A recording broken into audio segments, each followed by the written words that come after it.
Let's pass the real estate exam with real estate questions and answers for national and state. So let's get going from last session for real estate questions. I will break down the question and the answers so that you better understand, okay, what to expect, what the question is asking, and how to answer it. We've been doing a lot of vocabulary, and that helps you prepare to be able to answer the questions. And today I'm back home, and so we're getting ready to continue with national Q&A. So this is national, that applies to all students throughout the United States or to other realtors that are getting their broker license, okay? So get your coffee, soft drink, something to keep you focused. Put your phones on do not disturb, and let's get going. Let your family know that you are studying tonight to pass your exam. All right, here we go. Okay, so we're going to continue with the Texas real estate sales exam. For those of you in other states, this also applies to national, okay? Reason being is it has 4 exams, okay? Exam 1, 2, 3, and 4. And today we're on exam number 3 for national. And then on state, we're on a different source. And it's for Texas state that we will do on the second half of this. So I love this book, and I recommend it on Messenger, my Messenger group, for you to look for old resources, old prep books, you know, even as old as 2000, 2005, because sometimes those questions are similar to the exam. I mean, sometimes almost identical.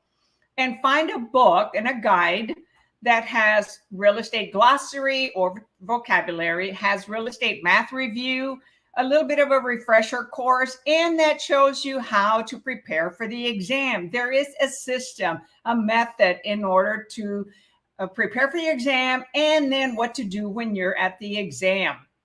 Okay, so we've done exam 1, 2, and 2.5, and I have this as national and state, Texas state Q&A playlist.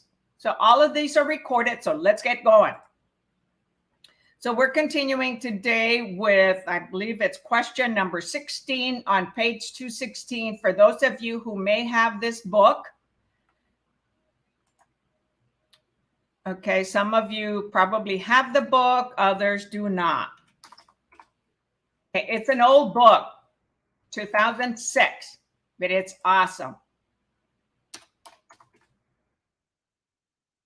Okay, again, these are national questions. The first 80 are national. The last 30 are state. This book only has 130 questions per exam. Hi, Rachel. Thanks for joining us. Hey, we've had a lot of students pass their exam by reviewing these videos and attending the classes. And I have more students, hi, Sonia, recommending that you watch these, okay?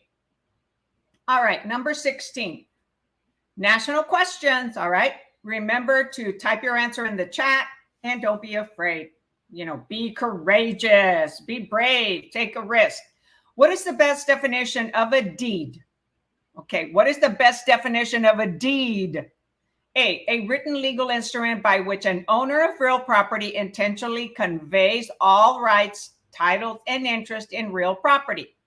B, a written legal instrument passed from owner to owner of a parcel of real property, transferring rights, title, or interest in the property.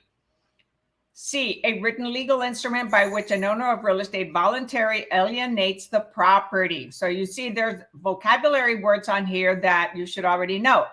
D, a written legal instrument signed by all parties confirming the transfer of ownership of real property and filed in public records.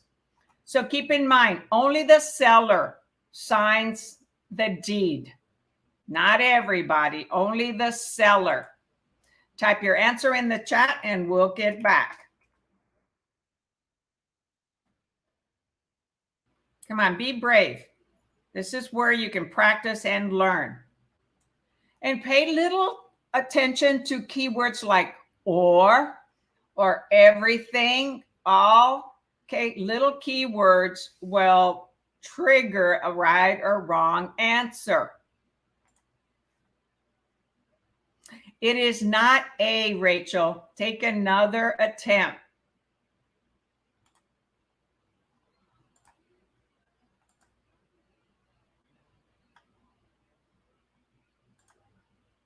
Come on, everybody. Take an attempt here. There's several of you on here.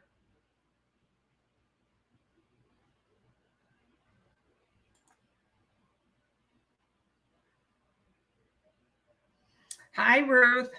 And no, it is not D, and I will explain why. Okay. The answer is actually D. Yes, it's all a written legal instrument. But C says a written legal instrument by which an owner of real property voluntarily alienates. So they mean they let go of the property, they transfer it to somebody else, they convey it. And it's called voluntarily alienates the property. So the answer is 16C. And I'll explain right now why the others are wrong.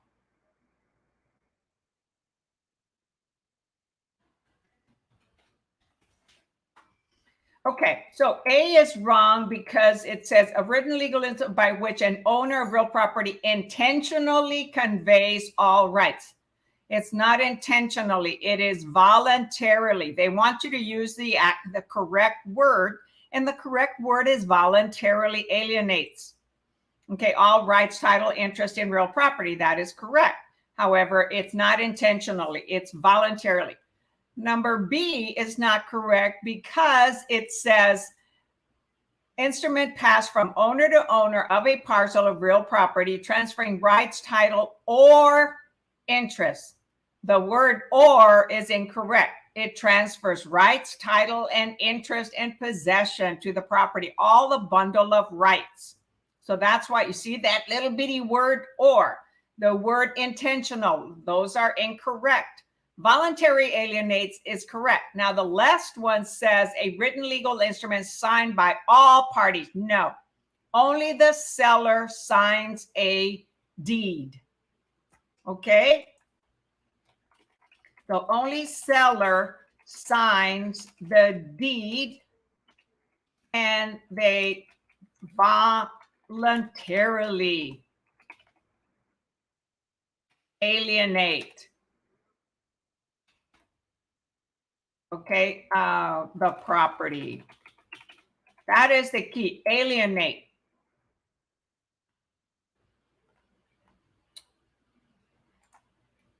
Okay, somehow Facebook won't let me log into my own account. Can you imagine that? Oh my gosh. So bear with me for a moment. We're going to go to number 17. And go ahead and read silently the question there while I log into my Facebook account.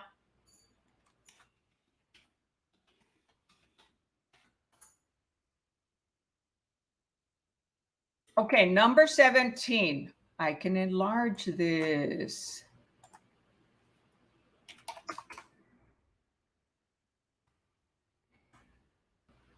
All right, 17.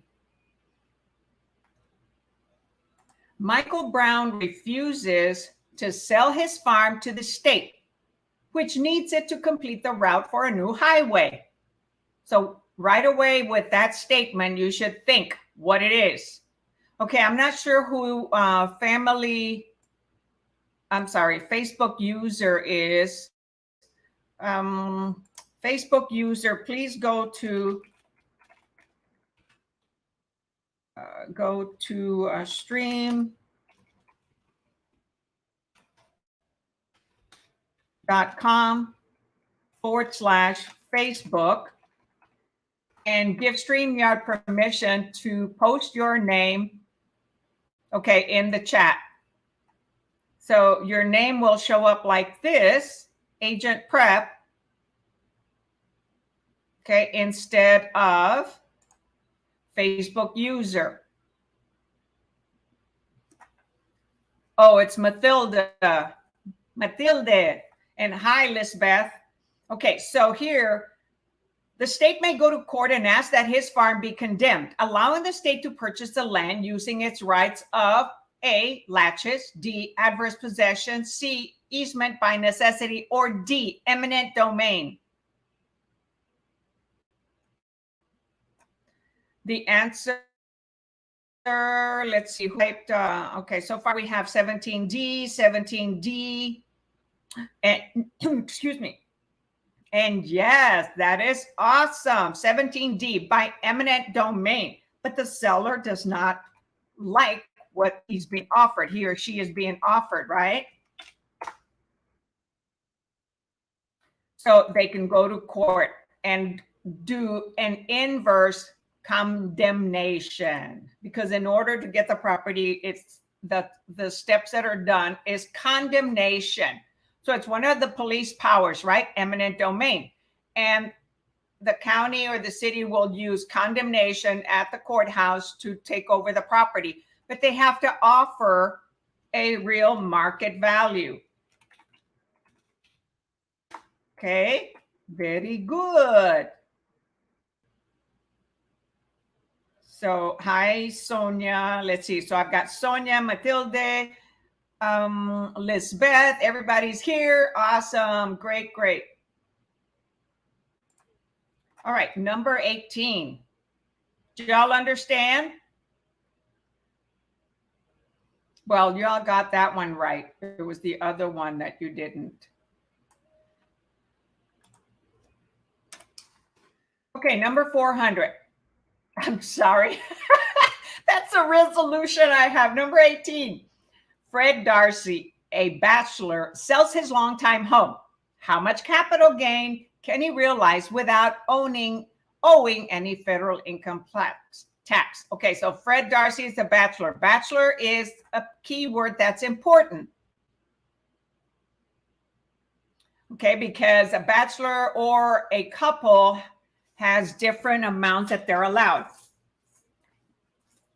And so how much can he gain, capital gain, when he sells it and not pay federal income tax? Is it A, 125,000, B, 250,000, C, 500,000, or D, an unlimited amount? I don't know of anything that has unlimited when it comes to federal income tax. So type your answer in the chat. Okay, so far I have B. So Matilde, testing Friday. So I've been looking forward to your practice. Awesome. You'll do good. Just remember to skip the first 5 questions of each of the exams and the math and come back to them after you answer all the easy ones that you know. And the answer is B, 18B, 250,000. So how much is it for a couple? Double that, right? 500,000. So individuals that are in cities where property appreciates really good, like in California, Florida, New York, Chicago, they'll buy property, a lower property, keep it for 2 years and a day, sell it, take the profit and buy something larger. So that's how individuals end up eventually getting the home that they want. So the answer there, hi Elida, was 18B. Say good, very good. All right, number 19. Agency. What is agency? Major definition, right? So agency is the act of representing someone in the purchase, sale, or lease of a property. It can be residential, agriculture, commercial, industrial, okay? Sub-agency is the act of representing what? A lending institution. B, a principal who is already represented by an agent. C, a department of the federal government. Or D, an anonymous purchaser. So agency is the act of representing one person, someone, okay? And the sub-agency, okay, substitute agency, which we rarely use, okay, even though the contracts have them.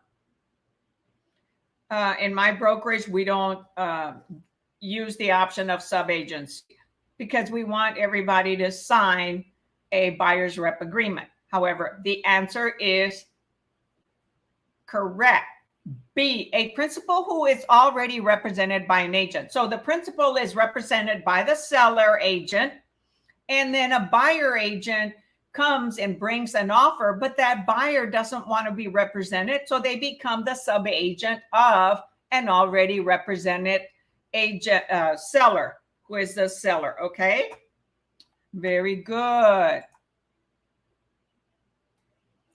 Did I put the answer? Doing good, y'all. So 18B and then 19. Oh, yes, 19B. Very good. Number 20.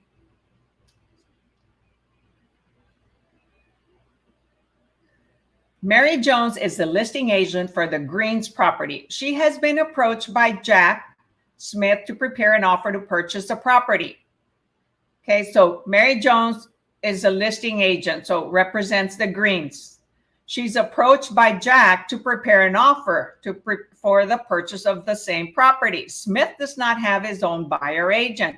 Smith's relationship to Mary is that of a what? Is Smith a client, a customer, C, a principal, or D, a subagent? What is Smith?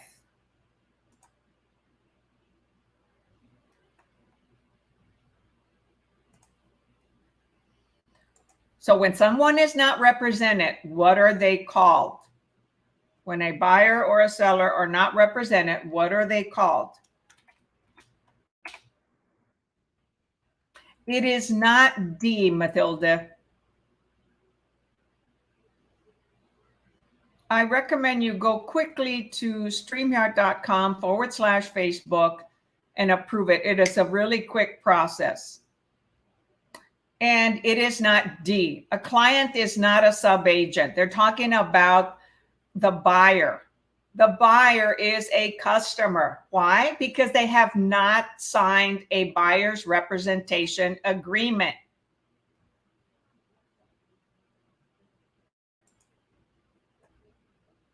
Y'all get that?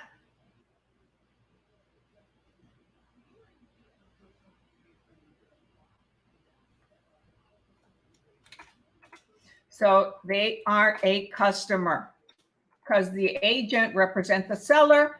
This buyer comes to them to write an offer. Therefore, the buyer represents themselves. They are a customer. I mean, they sign a contract. However, they don't sign an agency agreement with the real estate company. Right, number 21.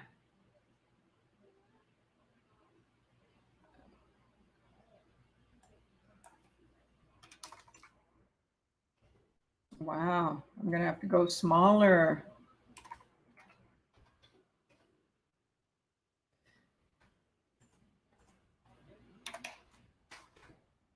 All right, number 21. When describing the particulars about a property, the agent does not disclose that a capital improvement project has been approved that will result in a special assessment to the owner in the near future. You can go to YouTube, Mathilda. Yes, there you don't have to sign in, okay? Your name, I think, will automatically show up. So yes, go ahead and go to YouTube. So when describing the particulars about a property, the agent does not disclose that a capital improvement project has been approved that will result in a special assessment to the owner in the near future. So in a special assessment, what is actual extra fees that they will pay for? A, the broker has acted in accordance with the duties of fiduciary. B, refrain from disclosing anything which would weaken the principal's bargaining position. C, failed to provide proper disclosure as required by law. Or D, prevented future legal problems for the seller client.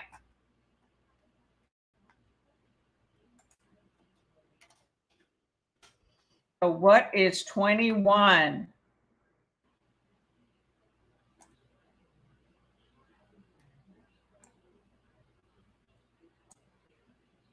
Remember, we must disclose, disclose, disclose.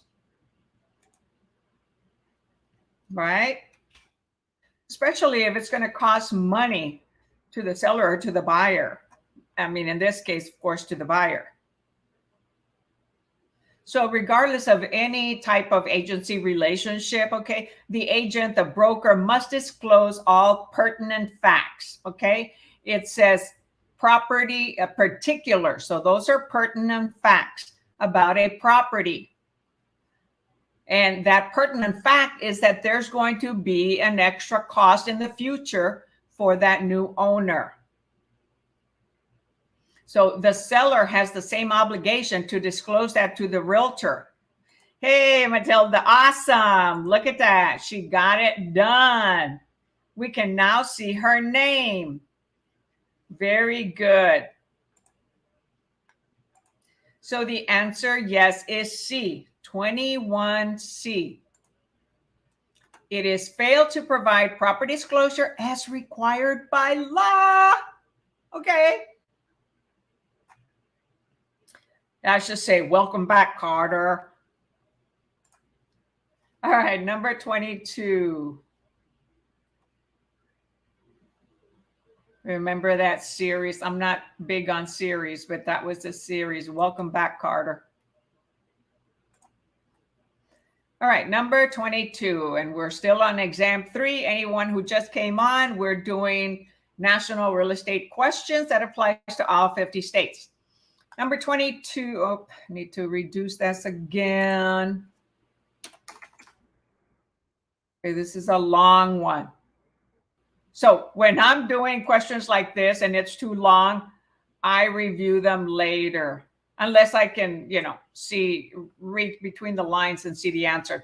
Okay, a property owner told the real estate broker that he wanted to sell 150 acres of land. 150 acres of land, and they agreed on an asking price.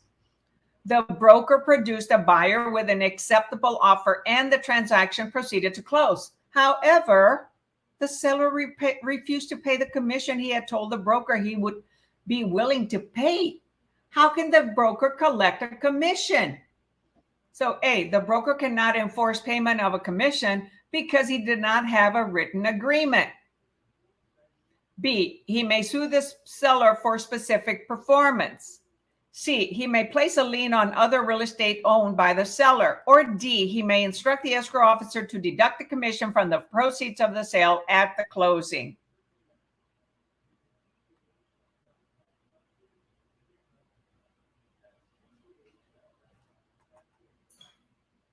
So, read the question carefully. It said a property owner told the real estate broker that he wanted to sell 150 acres of land. They agreed on an asking price. Doesn't say anything about putting it in writing. Okay, he said he told the broker, I want to sell this and I want this price. Did the broker put it in writing and get it signed? It is not D, Rachel. We cannot instruct an officer of the title company to do anything. They go by what the contract states. So the answer here is A, the broker cannot enforce payment of commission because he did not have a written agreement. Very good, Lisbeth. 22A. And it's not B. It more than likely may not be cost effective to sue the seller. And who would sue the seller would be the buyer, not the realtor. Okay? If for some reason they didn't have something in writing, there's nothing that realtor can do. Okay? If the seller says, well, I'm sorry, I didn't promise to say I would pay you, or I'm not going to pay you, there's nothing in writing. So cover your what by putting it in writing. Sometimes we get overly excited when we start real estate and we want to help everybody, but we are professionals and we need to make sure we get paid. And we get paid by putting things in writing. And of course, getting it sold, helping the seller to sell it. We don't sell it. we actually bring a ready, willing, and able buyer. The seller sells it. Okay, 23. I keep forgetting to display the answers. Okay. A listing agent would be required to disclose all of the following except one. Okay. 3 of the following are true except one. A, the sellers are facing bankruptcy if the house does not sell quickly. B, the listing agent is Mr. Seller's mother. C, the furnace has a cracked heat exchanger and is leaking carbon monoxide. D, the house was built before 1978 and may have lead-based paint. So which are we required to disclose? Except for one, we are not. Okay, so far I have 23A, 23A. So I have another Facebook user. Who else is on Facebook without? Is that you, Lisbeth? Lisbeth. Go to StreamYard.com/Facebook and give StreamYard permission to post your name. You might have gotten a new Facebook account because I thought you've been on here. It's really quick to do it, okay? So click the link and go. Oh, no, it is not. So who is it? Who is the... All right, so the answer is A, 23A.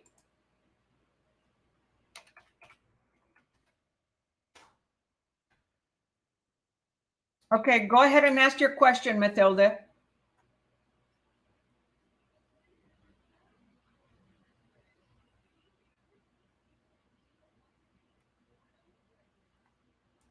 And for anyone who's watching on YouTube, hey, tap that like button, okay? And if you've never been to my YouTube channel, YouTube Agent Prep, hey, tap that subscribe button, click the little bell so you're first to get notified, and tap the like button if you find this video useful, or this session, right? Because we're live.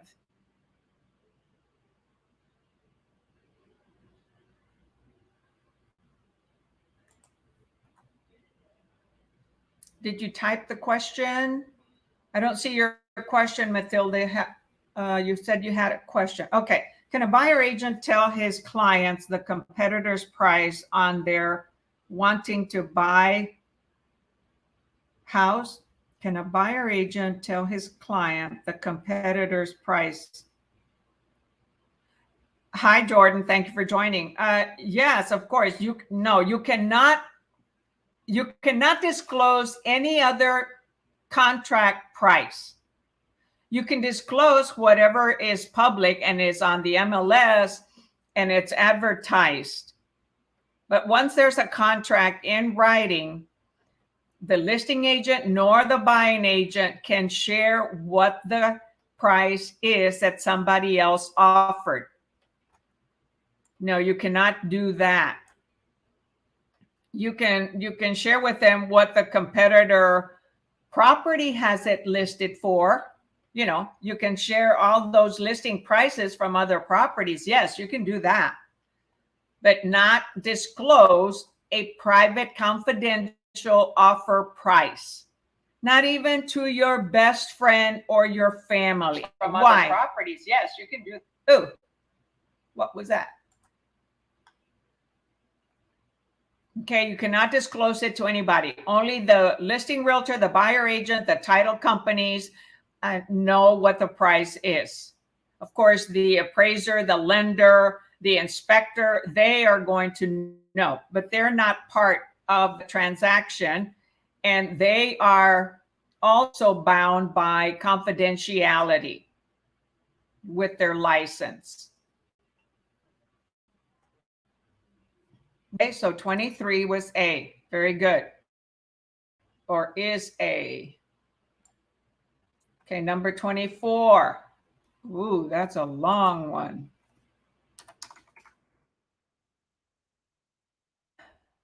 All right. That's a long one. Okay. A broker lists a property for sale. As time goes on, oh, Jordan, you answered B. No, it is not B. The listing agent is Mrs. Seller's mother. We have to disclose if we're a realtor representing our own family, okay, or ourselves. That has to be disclosed. The only thing we cannot disclose is the sellers are facing bankruptcy if the house does not sell quickly. We cannot disclose that. It's a disadvantage for our client. I mean, when it goes to foreclosure, it's going to be in public notice, so everyone will know.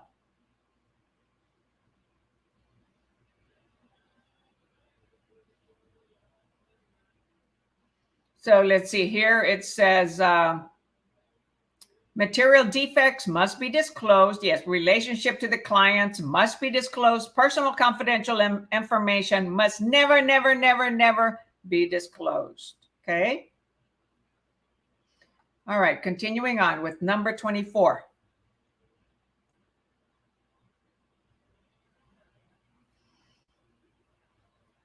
Did I show the answer to 23? Yes, okay. A broker lists a property for sale. As time goes by, it is evident that the property is not very desirable. The broker and a partner observe that the zoning variance and some modest remodeling. Okay, hold on. The broker and a partner observe that with a zoning variance and some modest remodeling, the character of the property could be changed to make it more valuable and sellable.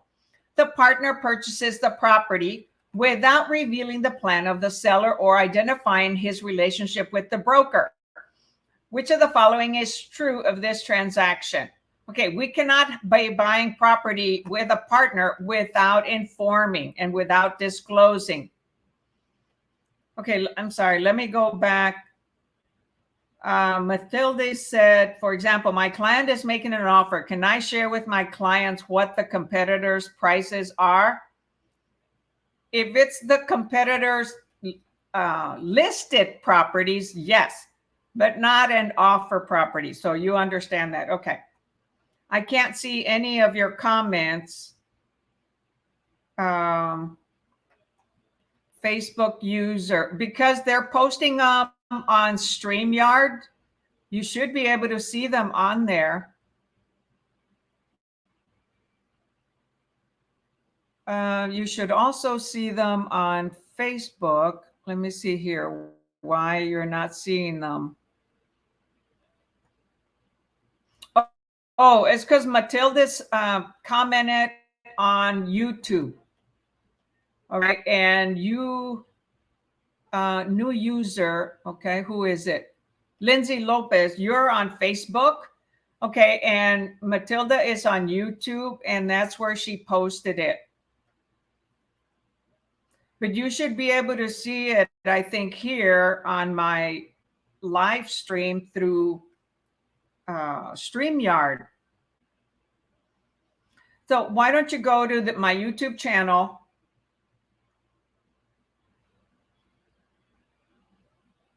Let's see here. Or am I getting confused myself? Yeah, why don't you go to the YouTube channel? Let me share the chat with you, Lindsay.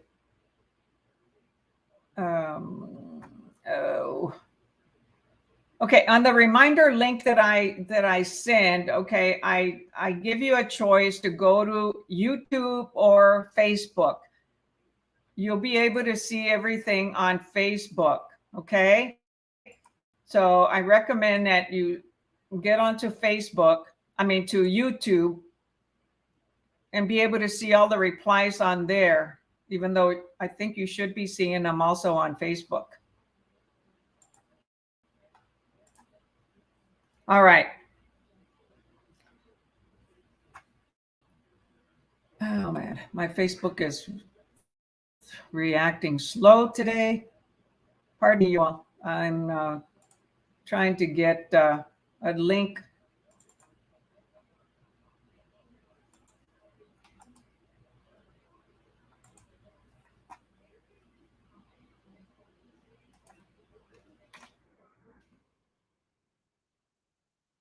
with me. Okay. I'm posting the YouTube link on Facebook, on the Facebook private group. See, because the Facebook private group is only for individuals who have requested to join the private group. If somebody's not in that group and they're on YouTube, then they're going to type their comment on there. It's not going to show up maybe on the private group. Okay. Number 24. A broker lists the property. As time goes on, it is okay. So I already talked about that. Anybody who has a partner and is having a property listed and their partner decides to buy it so that they can get a benefit, and that realtor does not disclose that to the owner. Hey, our priority, our fiduciary is to our client first, not to ourselves. It's not for us to make a profit. It's to help the seller first. So is the answer, which one is true? The broker has acted appropriately since the property was ultimately sold. B, the seller received all of the benefits of having an agent. C, the business relationship between the broker and buyer should have been disclosed. Or D, the buyer should have offered the seller the opportunity to participate in the venture. So we have 24C. Oh, thank you, Mathilde. And the answer is 24C. The business relationship between the broker and the buyer, right? The buyer is their partner, should have been disclosed to the seller. That's being deceitful.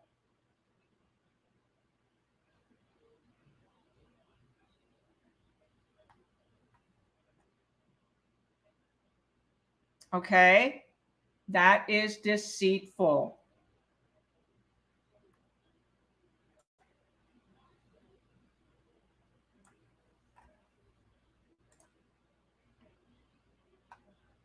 All right, number 25. A seller anxious to sell tells a cooperating agent during a showing that the agent will be giving a riding lawnmower if he brings an acceptable offer by the end of the week. So seller anxious tells another broker that comes to the showing that given. Okay, so the seller will give the agent riding lawnmower an acceptable offer by the end of the week. All of the following are true in this situation, except which one? A, agent may accept the lawnmower because it is not cash. B, agent should report the incident to the listing broker. C, agent would be in violation of the law if he took the lawnmower. D, cooperating agent could legally receive the lawnmower from his broker. Remember, who does everything go to? Who owns our listings, our clients? Who do they belong to?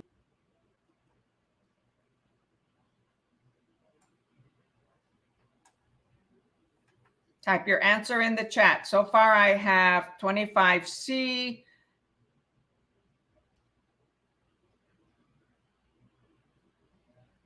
So it is not C.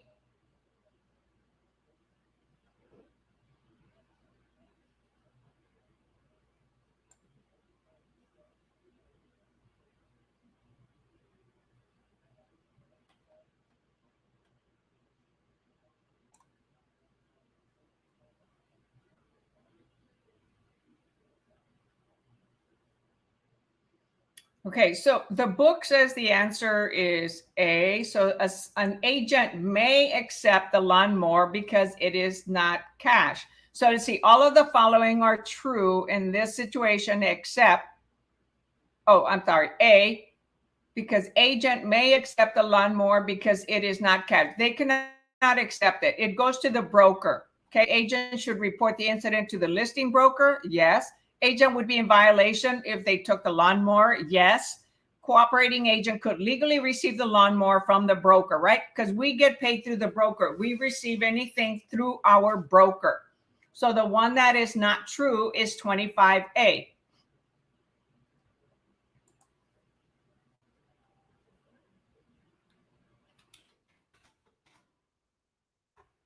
No, it is not. Oh, we're not on 26 yet. 25D, it is not 25D. And it is not B, it is A. So, Lindsay, you're correct. It is A. Agent may accept the lawnmower because it is not cash. They're all true except for that one. So that one is false. You all don't see Lindsay's name. She's on here as Facebook user. Okay, you see that? The internet delayed, and man, I increased my internet speed. Okay, I read the other way. Oh, you read the other way. Yeah, you know what? I did that in one of the classes and I gave the wrong answer, and one of the students corrected me. Okay, so that Facebook user is actually Lindsay. And so look at what it says. I really need to pay attention to the question. And yes, you do. And take your time. Okay, that's why I say skip the first 5 so that you have more time to answer all. Now, this isn't the first one. However, that way you take time with all the other questions and you'll have time left over.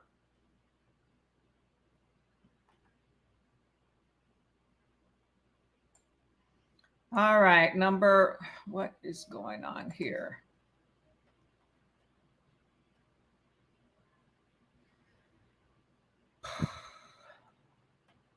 Hold on, all of a sudden my Facebook, I clicked something when I went to type an answer. Gosh, everybody must be on the internet right now.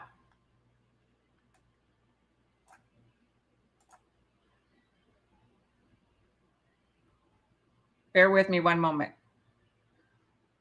Okay, so number 25 is A. All right, number 26.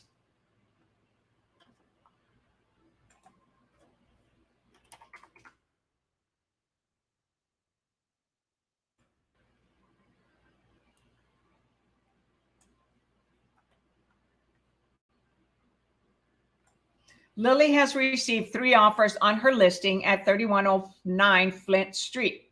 She is obligated to, that's interesting. I actually had a listing in Oregon called Flint Street, but that's not me. All right. So she is obligated to do what? Because she's got her listing at that street, Flint Street. A, decide which offer is best and present offer to the seller, because she received 3 offers, right? So what does she do when you have 3 offers? B, present all 3 offers to the seller as quickly as possible. C, send all 3 offers back to the offers and encourage each to present their best offer. D, present the offers in the order they were received and let the seller negotiate one at a time. So what are we supposed to do when we get multiple offers?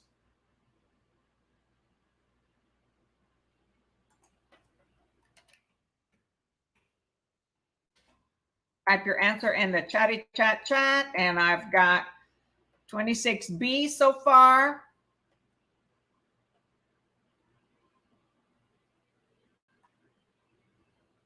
BBB. All right. Awesome. Y'all are on a roll. The answer is 26B. Present all 3 offers to the seller as quickly as possible. Very good. So for all of you participating, please remember to type the question, number, and the answer.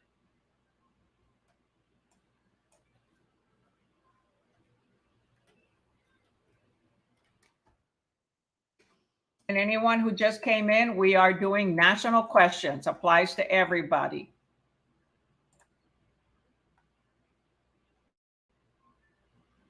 Number 27. What is going on here?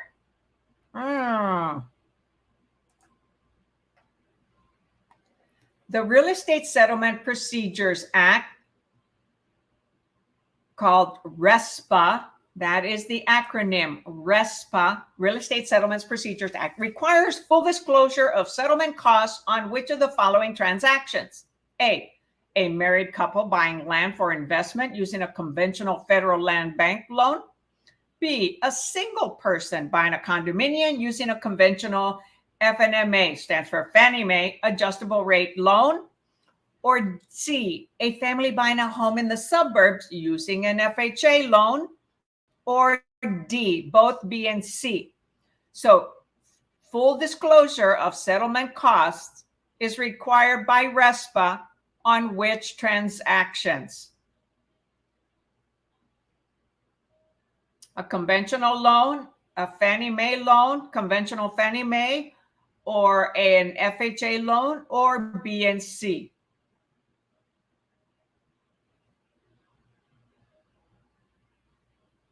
Type your answer in the chat. Jordan, take another whack at it. Take another opportunity or another attempt. It is not C.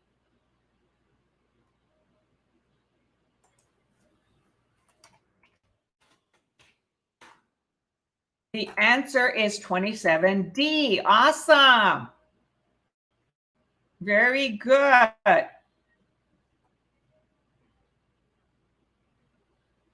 So exciting to see all of you participating. When I do vocabulary, very few participate because I've made it harder. Okay, number 28. A farmer's market has been in operation continuously for 50 years at the intersection of routes 50 and 29.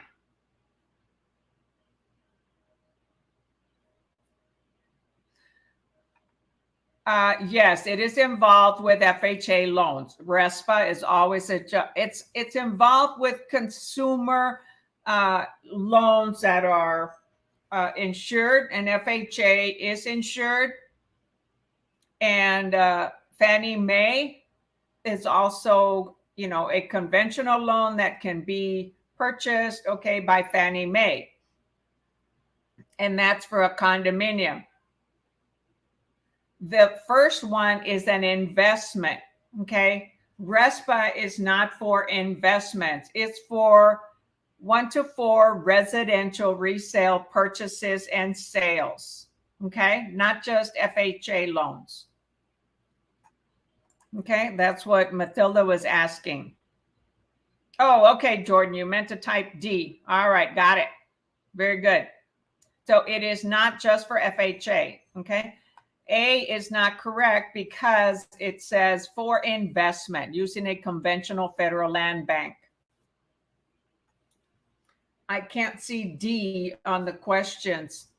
Well, it shows up. Oh, I just moved the screen. That's because it was a little too small. I mean, a little too big. So there you go, Sonia. But there's a delay, all right, on the internet.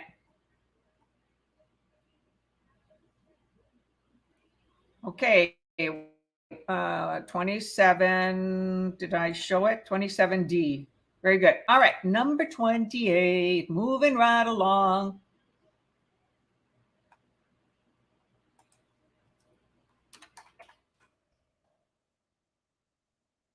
A farmer's market has been in operation continuously for 50 years at the intersection. Oh, I'm sorry. What did I do?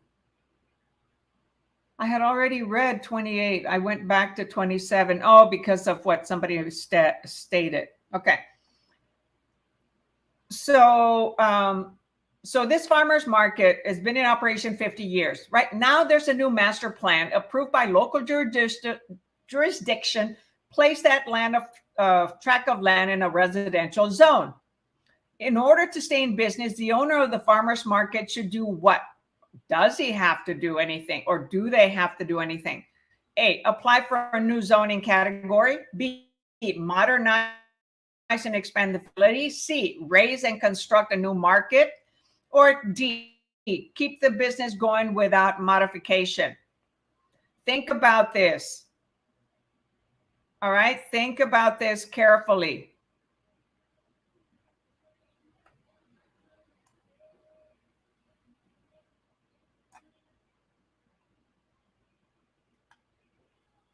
Think about it, read the question carefully, and type your answer in the chat.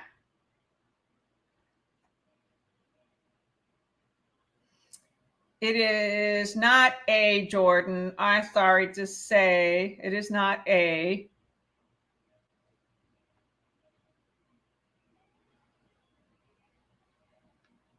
Okay, I have 2 Facebook users that I don't see their name. Oh, 3 Facebook users. Okay, who is the Facebook user that said 28D? And who is this Facebook user that said 28A? Well, it looks like Lisbeth, 28A, and Alexia, hi Alexia, said 28D. The answer here is D. He's been there forever. So would that fall under grandfather clause? Yes, it would. It falls under the grandfather clause and they will stay there even though the zoning changed to residential. Now, should the business get sold or be or burn and have to be upgraded or be rebuilt, then it goes to residential. Lindsay Lopez said D. Okay. Hi, Uma. Thank you for joining us. Anybody who just joined, we're still doing national questions. So, okay, I'm going to ask you again. Go to StreamYard.com/Facebook and give StreamYard permission to type your name, to show your name. It only takes, 30 seconds or less, okay, to do it. So that way I can see your name on StreamYard instead of having to look at every screen, because I have 2 Facebook open, my business page, the private group, and also YouTube. All right. So by you going to this connection, you'll be able to give it permission to post your name on StreamYard. Okay, so you'll be able to see the name Uma instead of Facebook user. Okay, you already did. Awesome. Yes, Lisbeth. Look at that. Lisbeth did it. Awesome.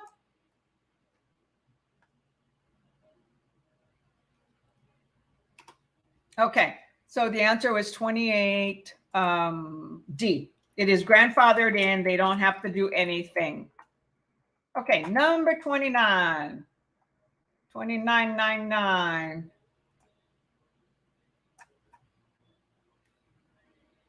Let's enlarge that so you can see it better.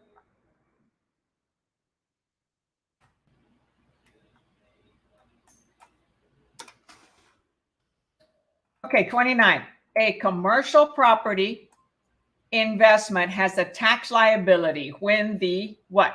A commercial property investment has a tax liability when A, income exceeds expenses. B, income exceeds depreciation and expenses. C, gross income exceeds debt service. Or D, income exceeds debt service and depreciation. So commercial property investments have a tax liability when what? When they profit, right? So what would that be? So when an investment property profits, that's when they pay taxes. So which would it be? A, B, C, or D?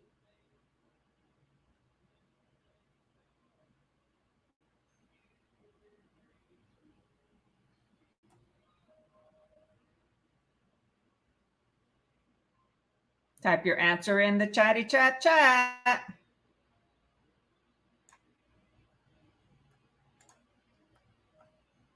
Okay, so far I have, let's see, 29A, A, C. It is not A and it is not C. Okay, I have 2 Facebook users and I don't see their name. Sorry, I refreshed my screen. I turned it off. Okay, so it is not A and it is not C. So we pay taxes on profit. Profit is not gross. Profit is after expenses and any depreciation. Okay, because every year the property is being depreciated. And that is a write-off. That's why investors like to buy investments.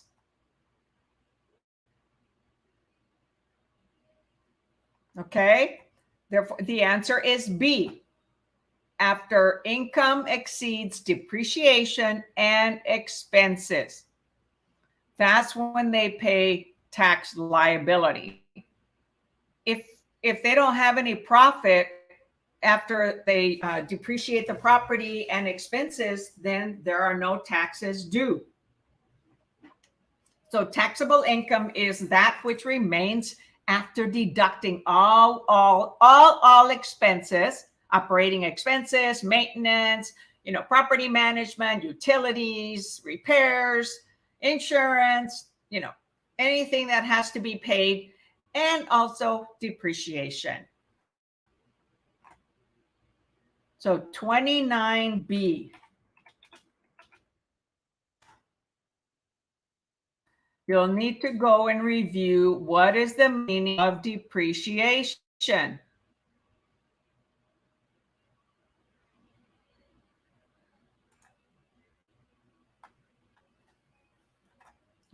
Okay. All right. So this will be the last national question for tonight.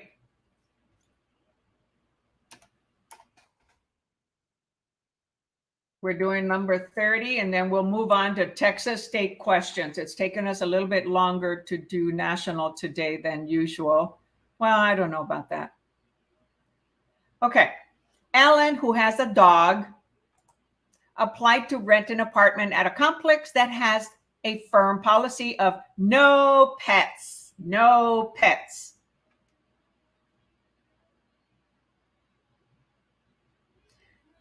Alan was allowed to rent because the management would be in violation of which law if he had been refused?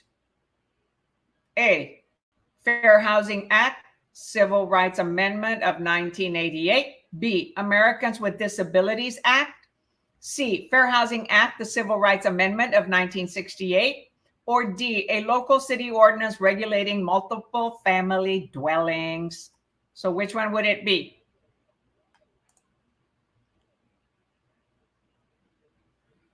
Type your answer in the chatty chat.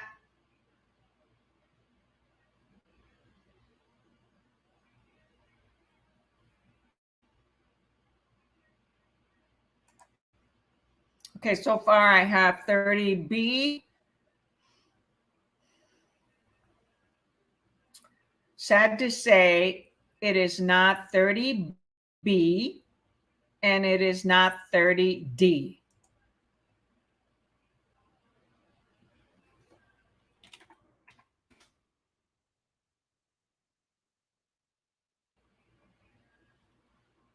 So everybody take another attempt except for, well, I'm not going to say because then I'll give the answer.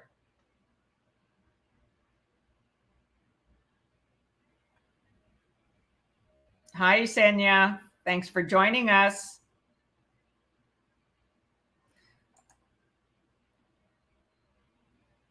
Okay, I said it's not B, and it is not D, and it is not C. The answer is A, Fair Housing Act, Civil Rights Amendment of 1988. Right, and so they have a service animal, they're a disability, okay? It is not the Americans with Disability Act, that's ADA, that's different. This one is groups that are protected. There's 7 different groups, right? And so handicapped individual that has a service animal is allowed to rent, and the landlords cannot refuse them. They have to have a permit from a doctor stating that the animal is a service dog, and they're required to allow them. You're very welcome, Mathilde. And hey, pass your exam. And let me tell you, if for some reason you don't pass, hey, don't be hard on yourself. Let it go. Don't try to be a perfectionist. It's not worth it. It's the handicap. Okay, it's handicapped. So they're disabled, right? A handicapped person is disabled. However, it's not the Americans with Disabilities Act. Okay, it's the Fair Housing Act, Civil Rights Amendment of 1988. The 68 one didn't have handicap on it. So let us know how you do, Mathilde. All right. Well, you may be hanging on for the state portion. Okay, go take a break. I need to open up the book that I'm using for state, and that'll take me a moment. You're very welcome, Rachel. Yes, they are confusing, Sonia. And can you imagine? This is an old book. Okay, but these laws don't change. I mean, these acts don't change. That's why I say look for some old books. If you're in a different state other than Texas, okay, you want to share this book. It's online. It's called Texas Real Estate Sales Exam Book. Okay, Texas Real Estate Sales Exam, 4th edition, published in 2006. It's free online, okay? And I share it with students who request it from me, and fill out a form with your name and phone number and when you plan to pass and that type of thing. So if you want this book, it'll help you with national vocabulary, preparing for the exam, but it won't help you if you're in another state. It'll help you with Texas. Okay. But I'm sure there's other examples. I tell you what, a student of mine shared it with me in 2014 when I started tutoring. That's a long time ago that I started doing this, and they shared it with me at that time. And it was free. Download it from online. It is called Texas Real Estate Sales Exam, 4th edition, published in 2006. All right. Oh, man, what's happening here? Why is this not coming up? Bear with me. A program that I need to open is not opening up. Oh.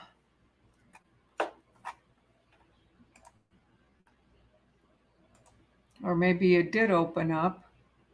Nope.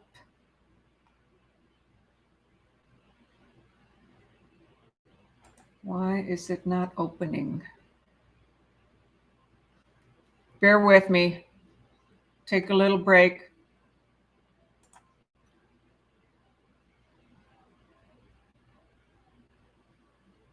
Gosh, Mike. So let's see. What do you think of Pearson VUE Handbook? I ordered it from Amazon and the questions are pretty tough. Well, hey, study it. If they're tough, study it. Pearson VUE is who we take the exam from here in Texas. I'm not sure what state you're at, but you must be taking it through Pearson VUE. And yes, it's a good source.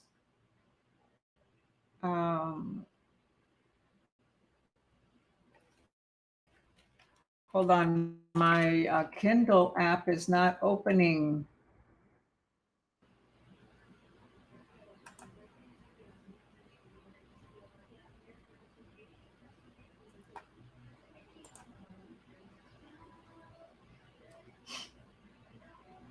That's why I say go take a break so that we can start the state questions. Wow, that's weird. Why is it not opening? Okay, then I'm going to have to use the website version. Hold on.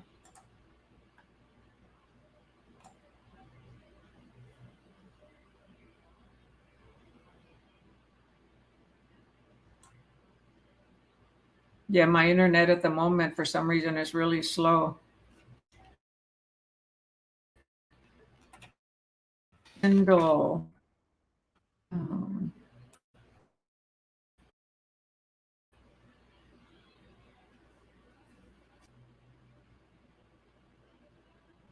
Okay, let me see. Let me play some music. Matilda, I ordered the same one.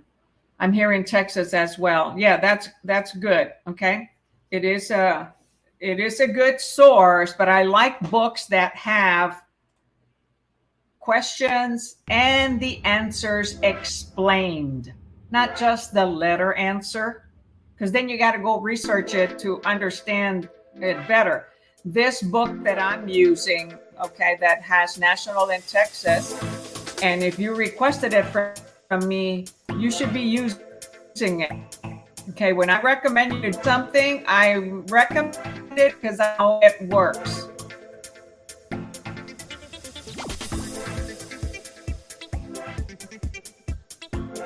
Wow, you guys, my internet right now is really, really slow.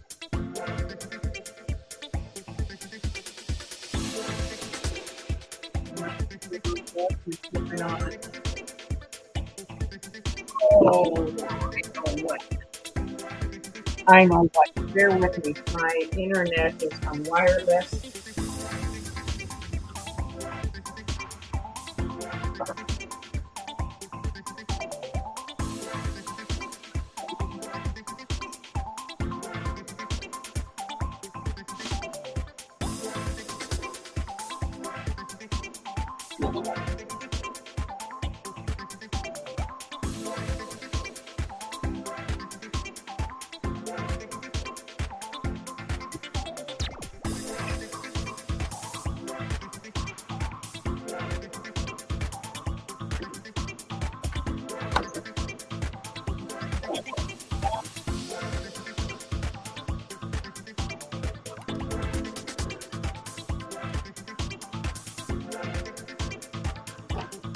I'm almost there. Bear with me.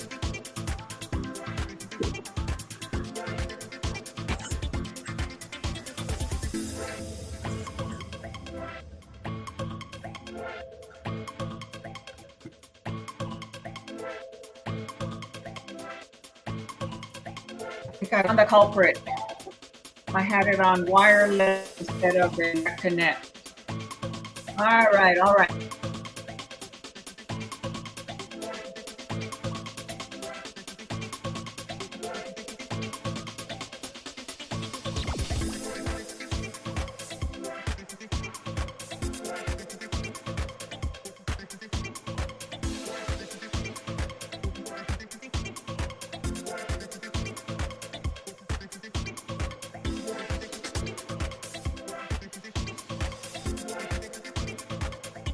Okay, this that we're using now for the state, and every state has this particular book, every state in the US.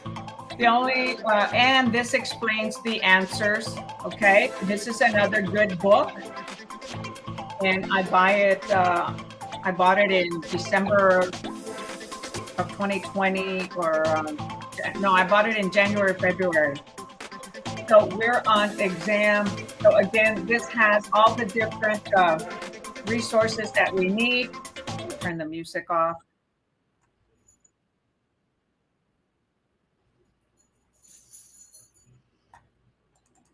All right, so it's got, the national review and all the sections that you studied, math cram cards, and also Texas law. If you're in another state, it's going to have your particular state information. Today we're doing Texas state. It has, 12, 10 national exams, and let me reduce this here.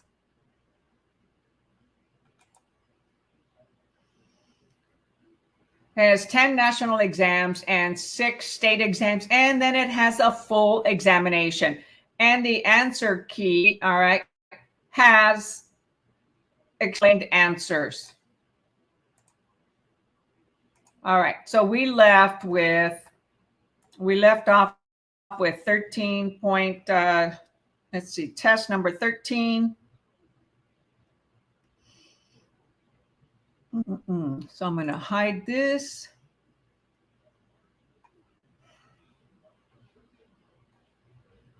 Gosh, I don't understand why. So we're starting with 13.31. Yes, okay.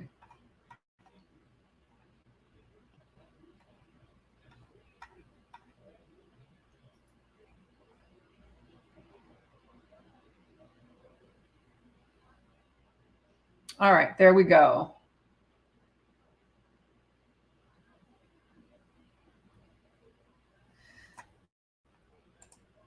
Okay, so we're getting ready now with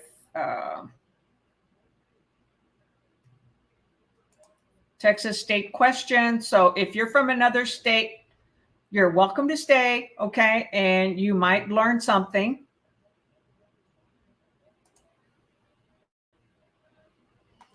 Gosh, come on, internet, wake up. It's telling me to wait. At Ruth. Okay, I'm not sure what that means. At Ruth. Ruth Mathilde?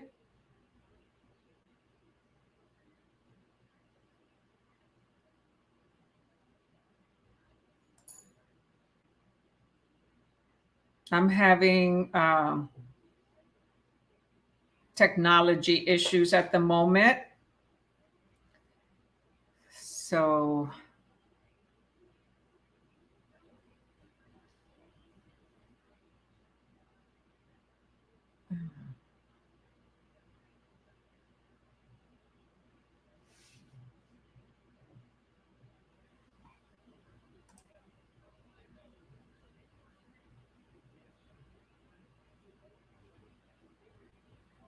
can you play Prince? Oh, no, I don't have, it doesn't give me all those choices. Where can we get the book? Which book are you talking about? The one that I share with you? That one.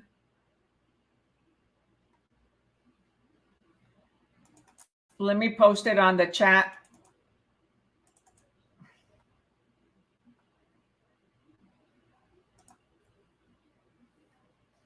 And then we'll get started with the Texas state questions.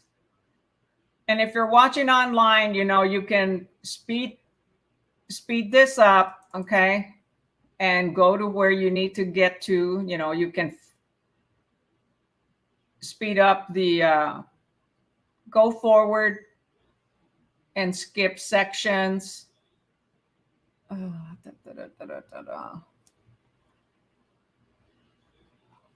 Nope, that's not it.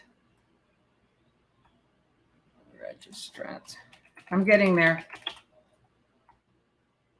It's taking me a little longer because of the internet connection here.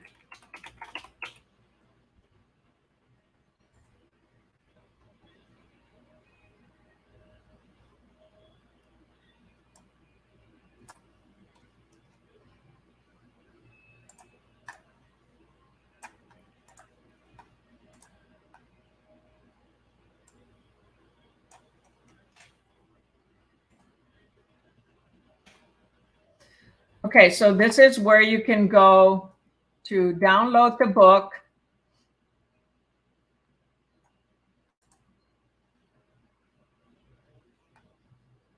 It is free on the internet, and so that's why I share it, okay? It's from 2006. However, it is an awesome book.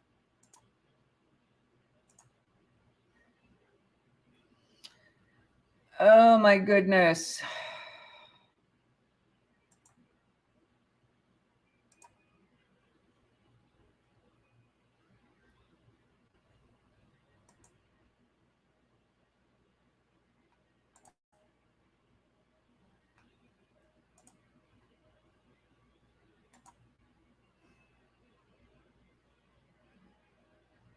I'm still struggling with my internet. Okay, you guys. So hopefully you'll stay on.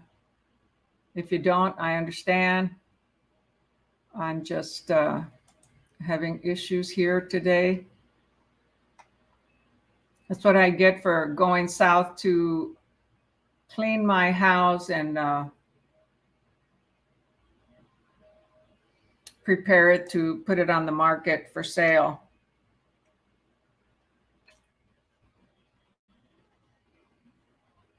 I was in South Texas. All right, finally, I think I got it. So this is where you want to go and, you know, copy and paste that link, or, you know, click the link, fill that form.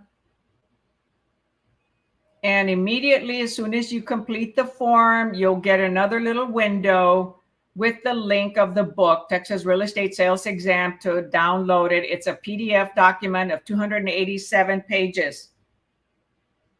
Link to download book. Well, that's interesting. It normally does work. Or you mean link on here? It says invalid dynamic link. Okay, I'm not sure. Are you talking about the link that I just posted on here? Let me try it.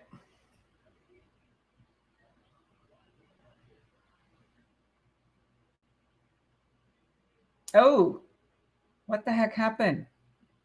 You're right. I don't know what's going on here on YouTube. It shows that incorrect. Hold on. Maybe I need to add a space. Yeah, you're right. On YouTube, it shows incorrectly, but oh, that's because there's 3 dots after it, and so let me post it again on here. I posted it twice, and one of them has 3 dots after it. Not sure why it did that. Okay, so I just posted the link. Okay, again.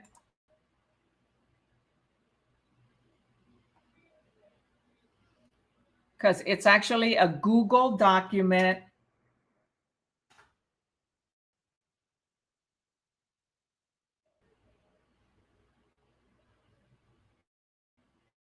Okay, I just added it again. Try it again, okay? One of the other ones had 3 little dots after the link. It's probably the way that I copied and pasted it.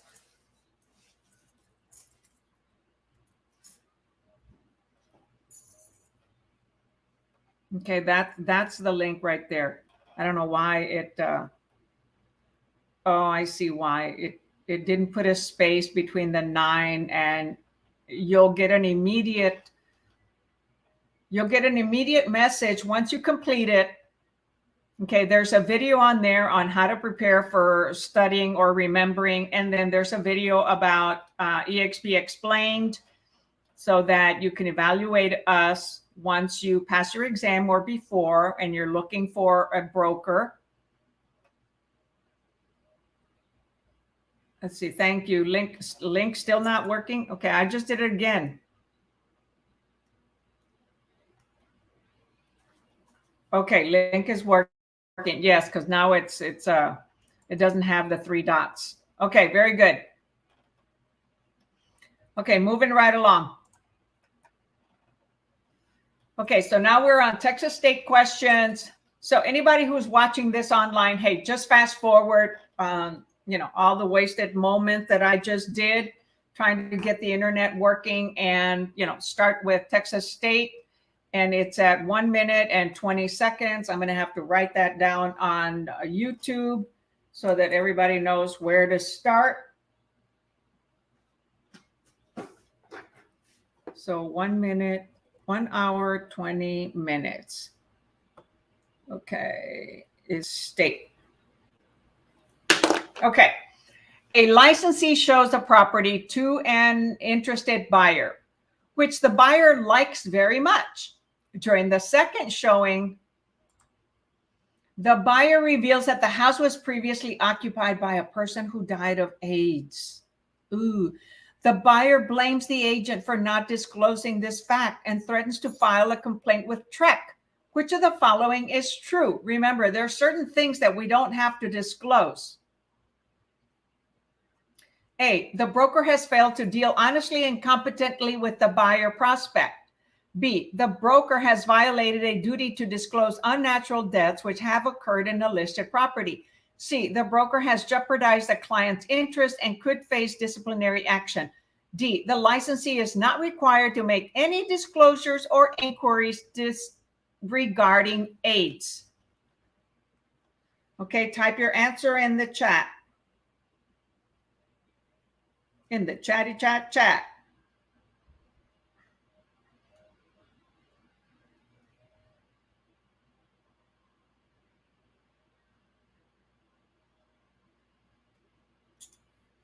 Okay, so far I have D, D, D, D, D.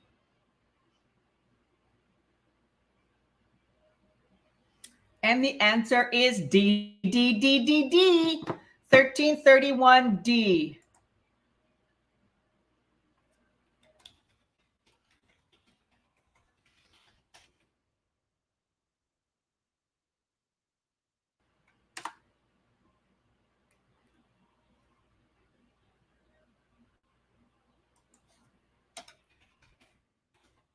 Very good. Very, very good. So, hi, Gina. Thank you for joining. Alexia, Alejandro, were you all able to click that link and make it work? It had 3 dots. One of it had 3 dots at the end. So it ends in the letter 9. The link ends in the letter 9, the one that works. Okay. So now that was the end of that section, number 13. And number 13 had to do with, licensees. Trying to go to it real quick, and I probably should have seen the table of contents instead of doing this. Okay, so chapter 13 was standard of conduct in brokerage practices. Okay. Go to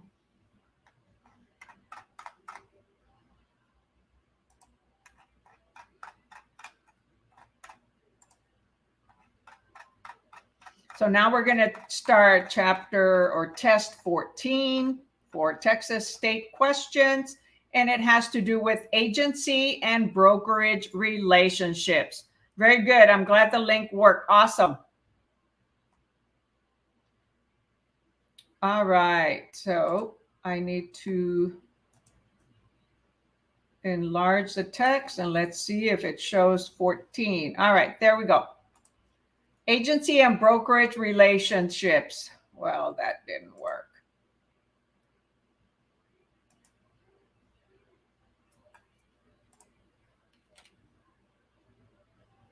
I'm not crazy about this book because it's not that easily adjusted. However, the material is good. Okay. Which of the following are acceptable? Sanctioned brokerage relationships in Texas.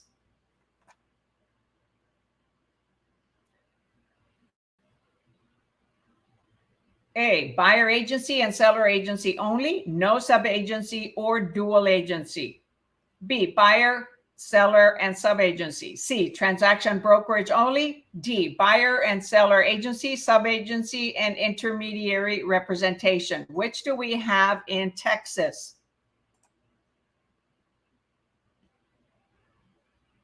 So I'm showing the answer for the last question on chapter test 13. So type your answer in the chat. Which of the following are acceptable sanctioned brokerage relationships in Texas?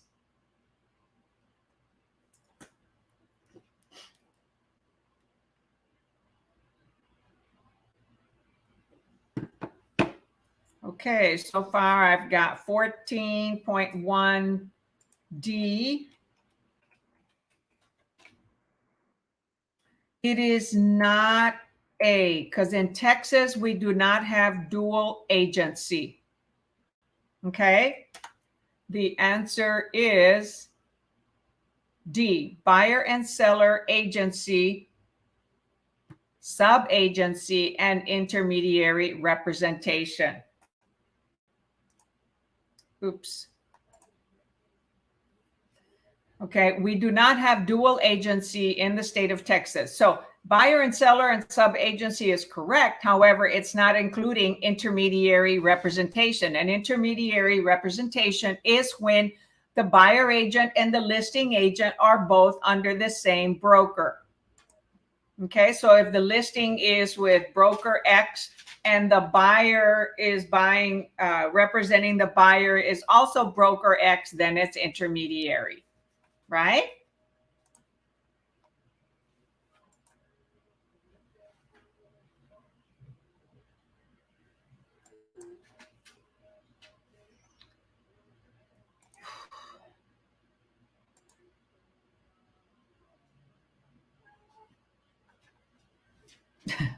My kitty cats are getting impatient here. They want to go outside.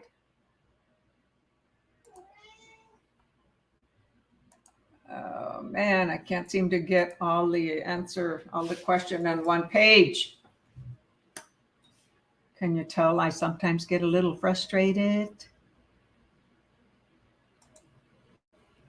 Let's see here. So if I enlarge it a little bit, see, then it doesn't all fit in one page.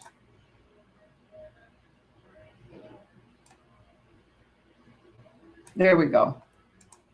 Okay, number 14.2. Which of the following best defines an agent per Texas statute? 1101.557. A broker who represents a party in real estate transaction who lists real estate under an exclusive agreement. B, a broker who holds a real estate license. C, a broker who sells and leases real estate. D, a person who exclusively represents buyers and sellers in an intermediary transaction. So which of the following best defines an agent? Okay, an agent per Texas statute. Not a broker, but an agent.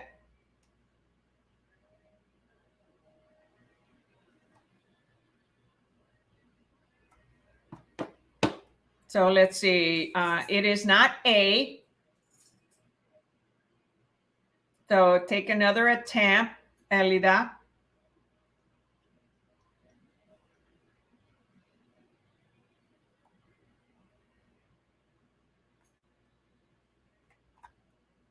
So take another attempt and see if you get it right.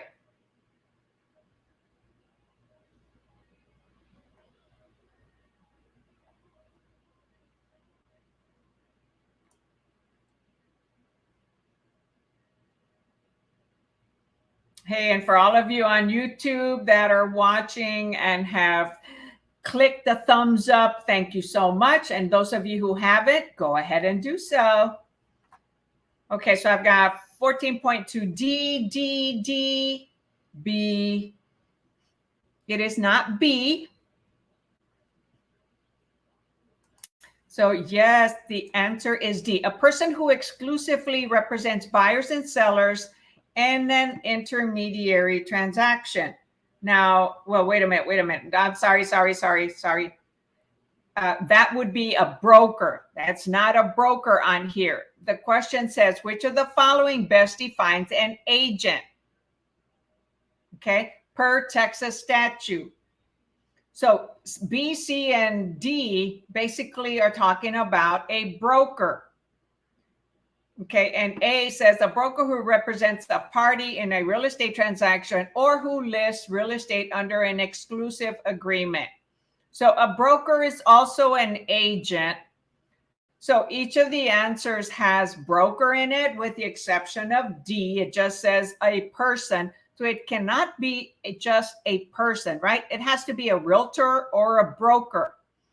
And a broker can also act as an agent, right? They were an agent first and then became a broker after 4 years of practicing real estate and taking their broker license. So 14.2, which of the following best defines an agent per Texas statute? Okay, it is a broker who represents a party in a real estate transaction or who lists real estate under an exclusive agreement. Okay. The others, yes, it is a broker who holds a real estate license, but what else? It is a broker who sells and leases real estate, but what else? D says a person who exclusively represents buyers and sellers in an intermediary transaction. Well, that's not necessarily true, right? Because they also represent tenants. And even though a tenant is considered, a buyer, tenant buyer, that it is leases. So the best defined answer is A.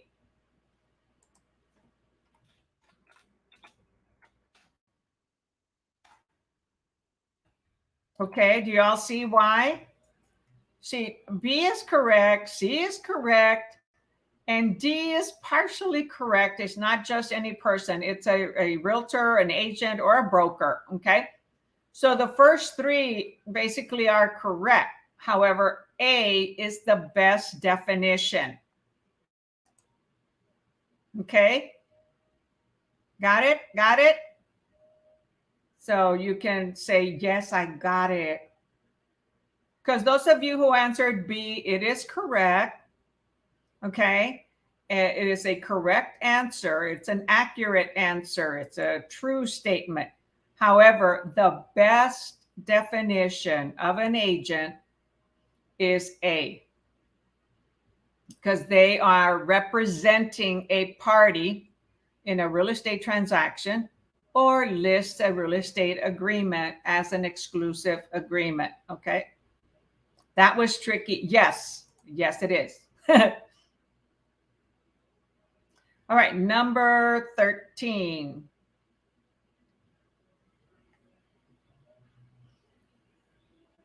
A broker in an agency relationship must comply with which of the following agency guidelines? Let me see if I can make it a little bit larger. Sometimes it's tricky. Yeah, there we go. A broker in an agency relationship, right? What is agency? You must have something signed. Must comply with which of the following agency-related regulations? A, the broker must present all full price offers to the seller. B, the broker must disclose receipt of all offers. C, the broker must negotiate a seller's listing price.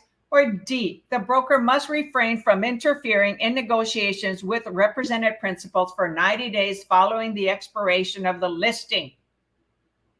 So which one are we supposed to comply with? Agency-related regulations. So when we have a client, a principal, and we have an agency relationship, okay, we must comply with which of the following?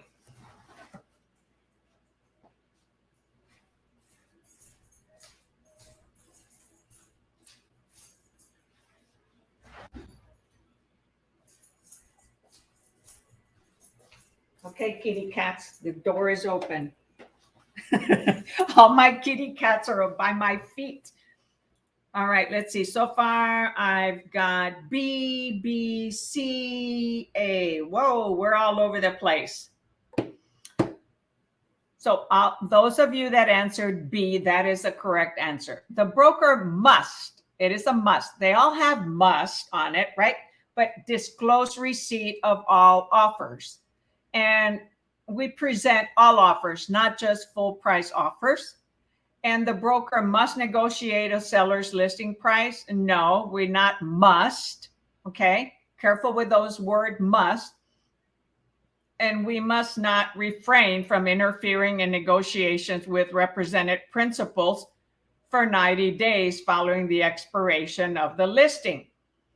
We can still try to bring a buyer, okay, to sell it to them. So the best answer is the B. The broker must disclose receipt of all offers. Okay.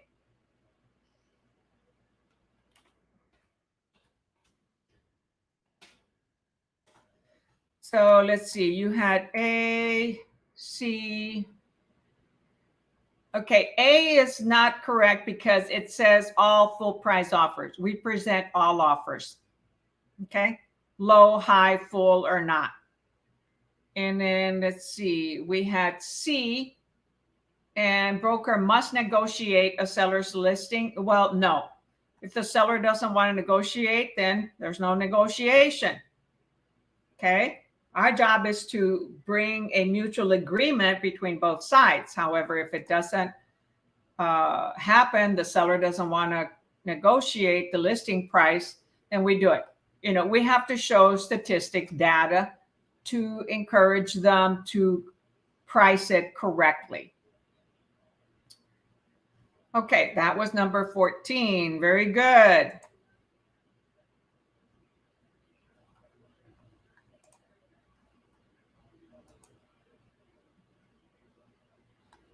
Wow. What are we on? 14.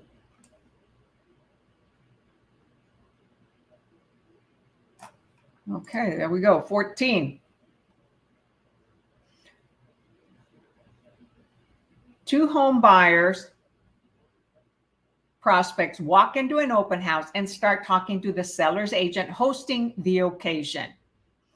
They inform the agent that they need help looking for properties in and around the neighborhood. What is the host's responsibility in this scenario with regards to representation? Hey, more business, right? Let's see if I show myself. Will it work? Oh, you won't be able to see the question. Okay. A, the host must give the buyers the seller's property condition brochure. Okay. Careful with words must. Okay. Sometimes must is included and it's correct, and other times it's not. B, the host does not have to disclose anything since there is no talk regarding pricing. C, the host must tell the buyers that she represents a seller of the open house property. And D, the host must complete the dual agency disclosure. Okay, we're in Texas, no dual agency, so disregard D immediately.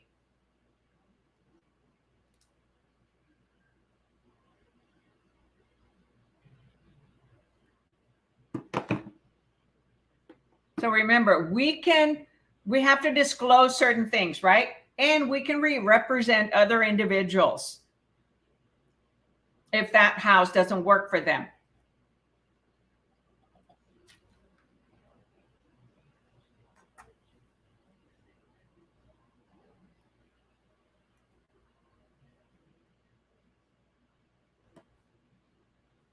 And the answer is, let's see, everybody's doing awesome. The answer is C. The host must tell the buyers that she represents a seller, that he or she represents the seller of the open house. Okay? Because they may want to see other properties. However, on that particular house, they do represent it. If it's a buyer agent, okay, that's just hosting it, okay, they don't represent the seller. But if it's a listing agent, okay, it said here, they're talking to the seller's agent hosting. So the listing agent is hosting the property. Therefore, they need to disclose it. Disclose, disclose, disclose. Not everything, but whatever is pertinent, right?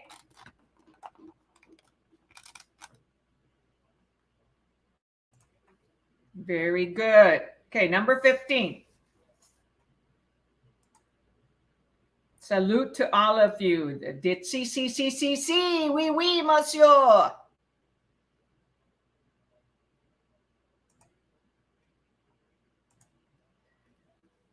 Which of the following scenarios would require agency disclosure?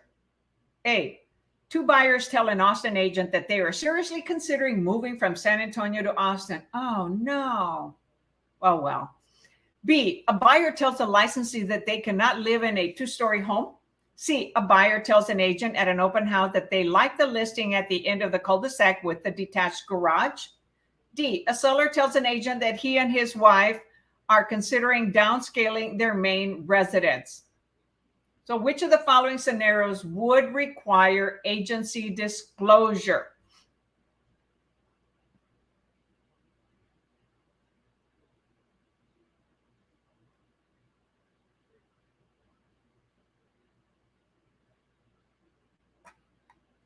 Type your answer in the chatty chat.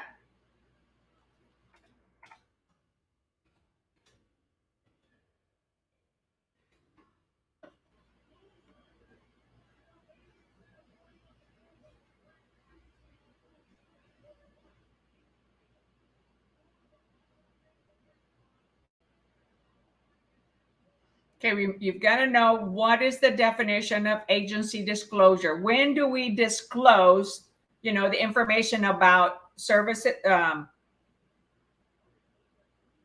IABS, okay?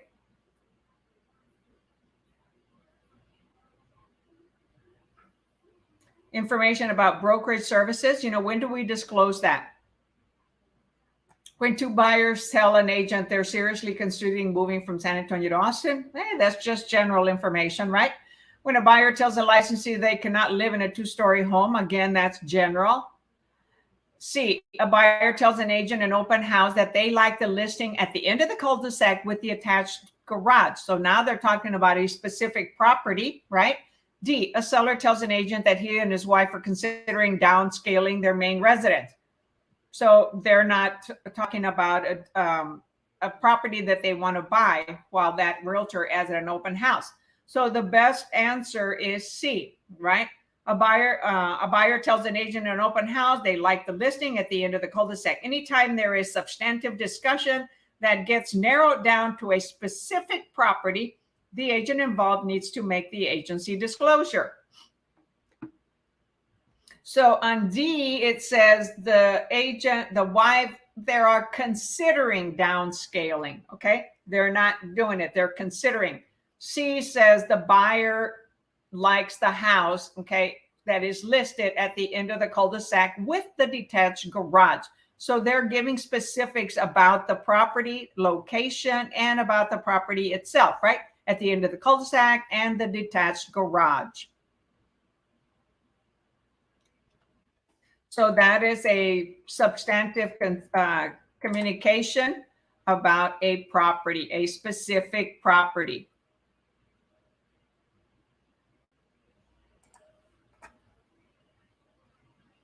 Okay. So let's see. Actually, the majority, all of you got it correct. Awesome. All right, number 6.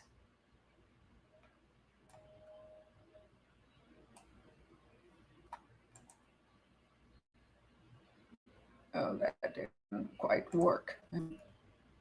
Just a little bit. There we go.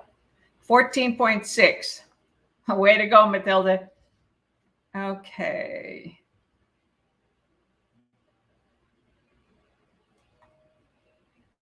Okay, so I have a new Facebook user. Who is that?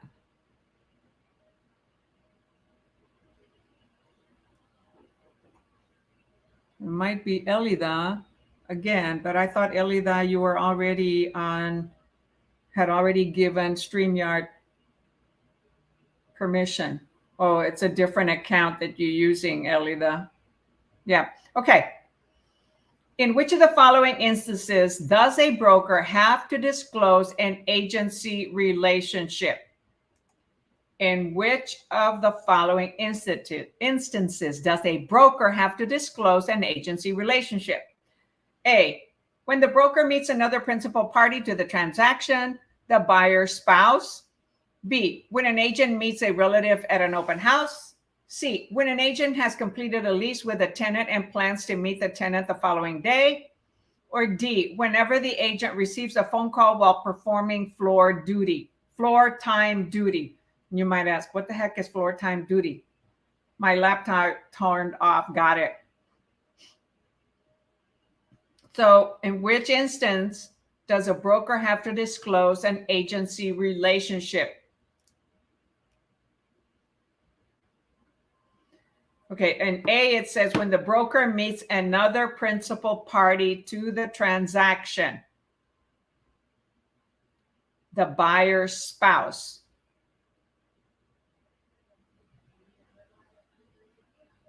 And B, when an agent meets a relative at an open house. C, when an agent has completed a lease with a tenant and plans to meet the tenants the following day. They already have done it. When the agent receives a phone call while performing floor time duty, they haven't started discussing a particular property, right? So the answer is A, when the broker meets another principal party to the transaction, the buyer's spouse. So that's when the instance when a brokers have to disclose an agency relationship. Okay, floor time. There are some brokers that have a brick and mortar offices. Okay, our particular broker, EXP, does not have a brick and mortar office, so we don't have phone duty. Phone duty means that there is walk-in traffic to the office, and whoever is answering the phone or taking calls that day, aside from the office assistant, okay, or the office help, then that office help, when somebody walks in, they'll ask them, do you need to see a buyer agent? Do you need to see a listing agent? Or do you need to talk to a realtor about this particular property? Then they'll let the realtor who volunteered to take phone leads that came into the store, either phone calls or walk-ins. And they usually have a phone duty of maybe 1 hour, 2 hour, or 3 hours. When I started working at Keller Williams and other offices, I used to volunteer for phone duty, and people that would call in or walk in, I would sometimes get them as a lead that I could work with. So that was a way to get buyer or seller leads, because the front office would transfer the call to the realtor that is there accepting walk-ins or phone calls for that particular time. Okay, that is. So New Jersey is big on floor time duty. Texas is too. However, floor time duty happens when you have a business brick and mortar office that people go to or call the number. Okay, then any agent can take the call that the front office refers them to, even if it belongs to another realtor. Now, if the individual calls and asks for the particular realtor of the listing or a particular buyer agent, the office should be contacting that realtor, giving them an opportunity, or giving their phone number to them. If they don't ask for anyone in particular, it'll go to whoever is receiving the calls, okay, that come into the office, or clients that come into the office. Yeah, Texas has that big too. Certain companies are bigger on it. Keller Williams is one of them. Century 21, I was with ERA, and they had a lot of walk-in traffic and phone calls. And of course, I used to do a lot of marketing on the newspaper, so a lot of the calls were mine. I was very creative in making marketing ads in the newspaper in Oregon. It was really inexpensive. Here in Texas and other places, it's very expensive, okay, to do a newspaper ad. And nowadays, people find the leads on the phone, okay, and contact the realtors through there, or through Zillow or Trulia or Homes for Sale, whatever other media, or directly through the realtor. Okay, so the answer was A, when the broker meets another principal party to the transaction. Okay, number 7. So did you all understand? Also, Reichert. Yeah, Reichert was also in Oregon. Any boutique companies? will provide it. Will have phone duty, and you go also work on the weekends if they're open.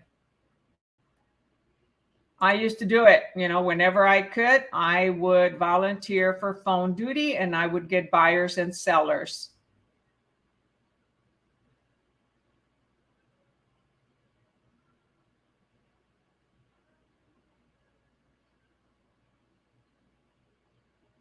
Gosh,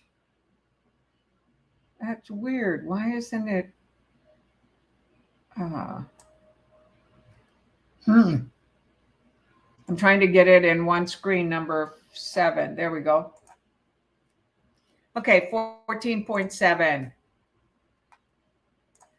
In a given agency relationship, a broker is obligated to disclose to a seller all material information known to the agent. This is an example of, so in a given agency relationship, okay, we have a signed document. A broker is obligated to disclose to a seller all material information known to the agent. This is an example of A, seller agency, B, buyer agency, C, dual agency, or D, intermediary agency. Intermediary agency.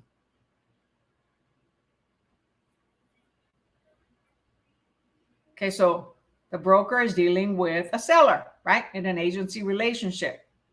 Remember, we do not have dual agency, so always disregard dual agency. No, Lisbeth, we do not have dual agency. Eliminate that from your mind. In Texas, we do not have dual agency.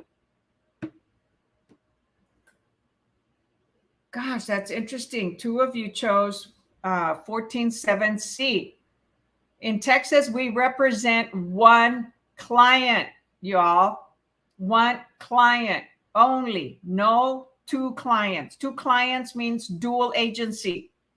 We can write a contract for a buyer when we represent the seller and they represent themselves. We do not represent 2 clients, only one. Get rid of dual agency from your mind when it comes to Texas. The question says a broker is obligated to disclose to a seller all material information known to the agent. So if the agent goes to evaluate the house, goes to look at it, and they see certain things, they need to disclose it. Other material, other information, disclosures. We have to disclose all that information to the seller. This is a seller agency, not intermediary. What is intermediary? Do you all understand now why I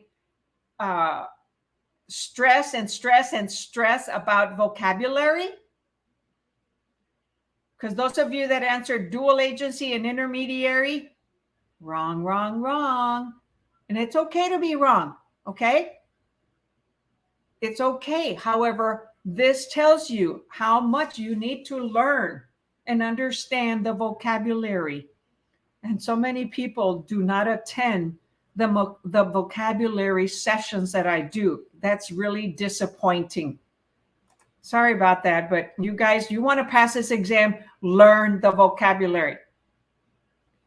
They are dealing with a seller and they have an agency relationship. So what must they disclose to whom?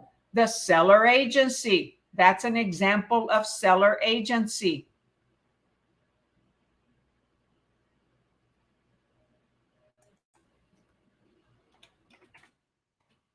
Okay. Sorry that I get harsh, but I want you all to understand. It's not D, Elida. Okay. I kept going back and forth with A and D. D is when their broker is representing both the buyer and the seller, but they represent them through an associate. So they're the mediator. They cannot advise nor negotiate for either one. So the broker is an intermediary because they have a buyer agent assigned to the buyer and a listing agent assigned to the seller. That's the only time they're an intermediary. Yes, of course, 1 to 4 family contract is big on the test. Definitely. Our Texas real estate deals with contracts and only Texas contracts, and the 1 to 4 family, 1 to 4 residential family, 1 to 4 residential resale contract, okay, has to do with Texas contracts. Yes, there are various questions. Got it. Great, Ruth. Awesome. These are all great questions, okay? And so here, question, do you know if the 1 to 4 family contract is big on the test? Yes, it is. I created a video just on the 1 to 4 contract because we have a new contract as of April of 2021. And here, Ruth said, oh, I kept going back and forth with A and D. Here, there's only one agency relationship, and that's with the seller, okay? Not with 2 clients, okay? So the broker can be intermediary, but they do not negotiate nor advise either client. The buyer agent and the listing agent do. Okay, so you got it. Very good. Awesome. So the answer is 147A.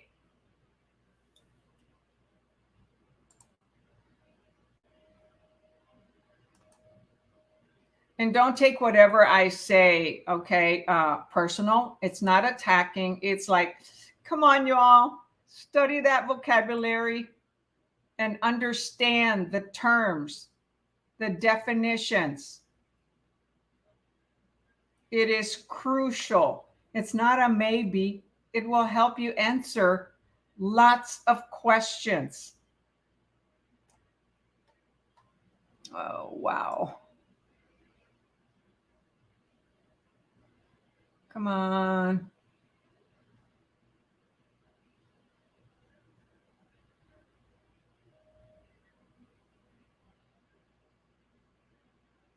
Okay. 14.8. Okay, very good. I'm glad you changed it, Mathilda. Okay, 14.8. In the last paragraph of the disclosure, information about brokerage services stands for IABS. There are several important recommendations made to prospective buyers and sellers. One of the most important of these is that what? A, whoever compensates the agent is the ultimate party of the agent is responsible to.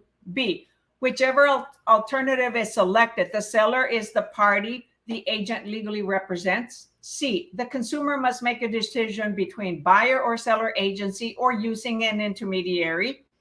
D, if the consumer decides to be represented, that he or she should complete a written agreement that lists out the respective obligations of the agent and the principal. Type your answer in the chatty chat.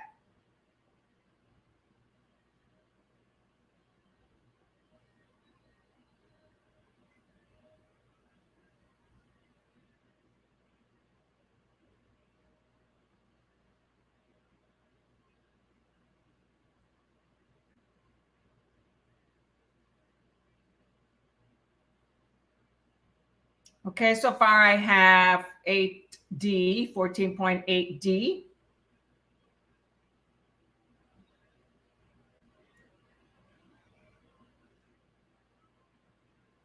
Anybody else?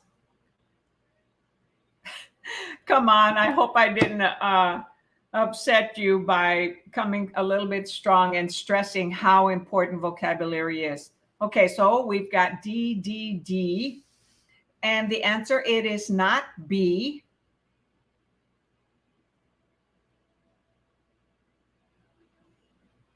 The answer is D. If the seller decides to be, if the consumer, okay, buyer or seller decides to be represented, then he or she should complete a written agreement that lists out the respective obligations of the agent and the principal. So a consumer doesn't have to be represented. They can represent themselves as a buyer okay, or seller, like a foreclosed, for sale by owner. However, okay, if a choice is made, the seller or buyer representation, that selection means that the agent works for that party. Compensation has nothing to do with the information about brokerage services. That is negotiated in the listing agreement with the seller. Oh, thank you, Ruth. I appreciate it. Look, sometimes I get sensitive as to whether I'm so hard. She says, Ruth says, not at all. I love you going hard on us. Good for you. Because you know what? This is a hard business, and you're going to have to develop thick skin and not take it personal. All right? Not get sensitive, not cry. We don't cry in real estate. Well, yes, we do sometimes. When we get frustrated and angry. Yes, we do sometimes, okay? And I have cried, okay? However, not when I'm dealing with the transaction with the client, okay? Great, you all. Awesome. Okay. So the answer here, again, tell me, right? A consumer doesn't have to be represented, but if they do, then they complete a written agreement. Then there is an agency agreement, okay? And so the information about brokerage services just discusses, what a broker does when they're an intermediary, when a buyer agent represents a buyer, when a listing agent represents a seller, and how and what our duties are. That's what's in the information about brokerage services, and that we post on our email, on our social media, wherever we're posting anything. So that was what, 14.8.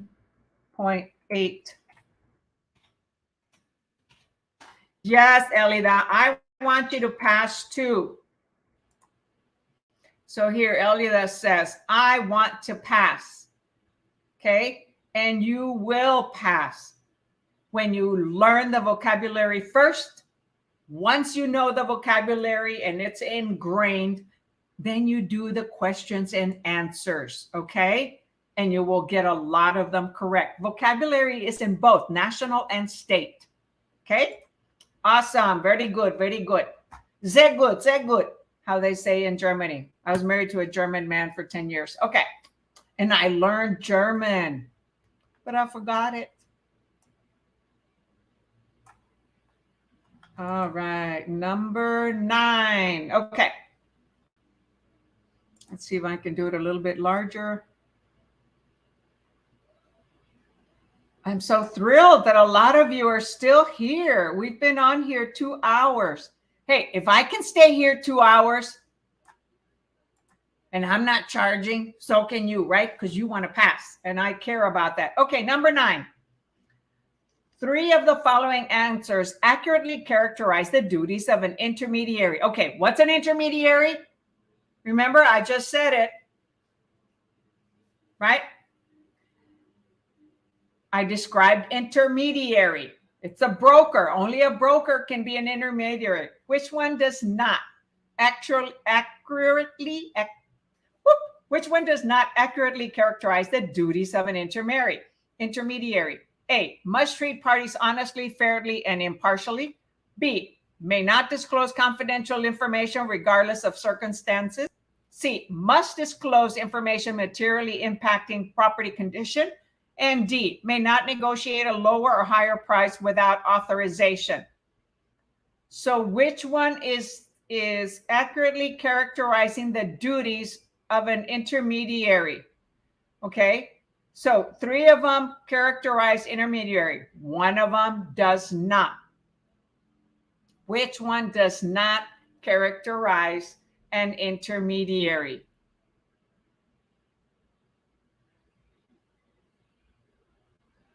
Oh, I need to minimize this. Type your answer in the chatty chat.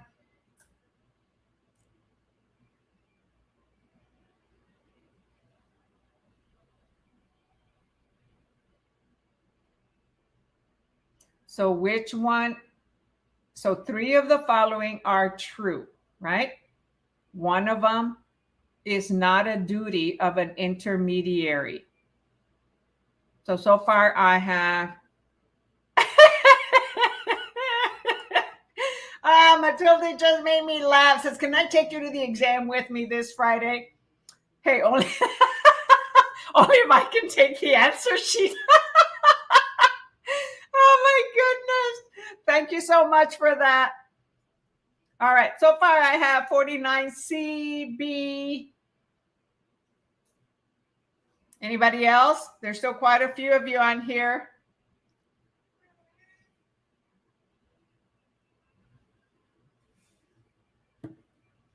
Which one is not accurately characterizing a duty of an intermediary?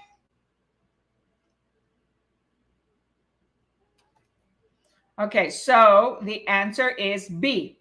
May not disclose confidential information regardless of circumstances. Okay, that does not characterize the duties of an intermediary. If there happens to be a legal situation and the courts come and stuff has to be disclosed, then it will be disclosed. Okay, because the intermediary is the broker. However, the broker must treat parties honestly, fairly, and impartially, right? Because they're not directly negotiating or advising. They're doing it through one of their realtors, a buyer agent and a listing agent. They must disclose information materially impacting property condition, okay? Because that is material facts. D, may not negotiate a lower or higher price without authorization. That is accurate. We're not the ones that decide. It is the seller or the buyer, the principal, the client, right?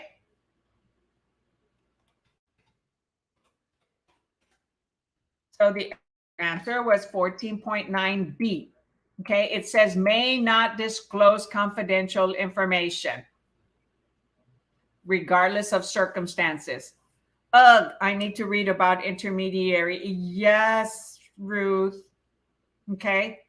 This is a challenging one because usually they tell you when is a broker an intermediary, but here they're letting you know what are some of their responsibilities, their duties of an intermediary.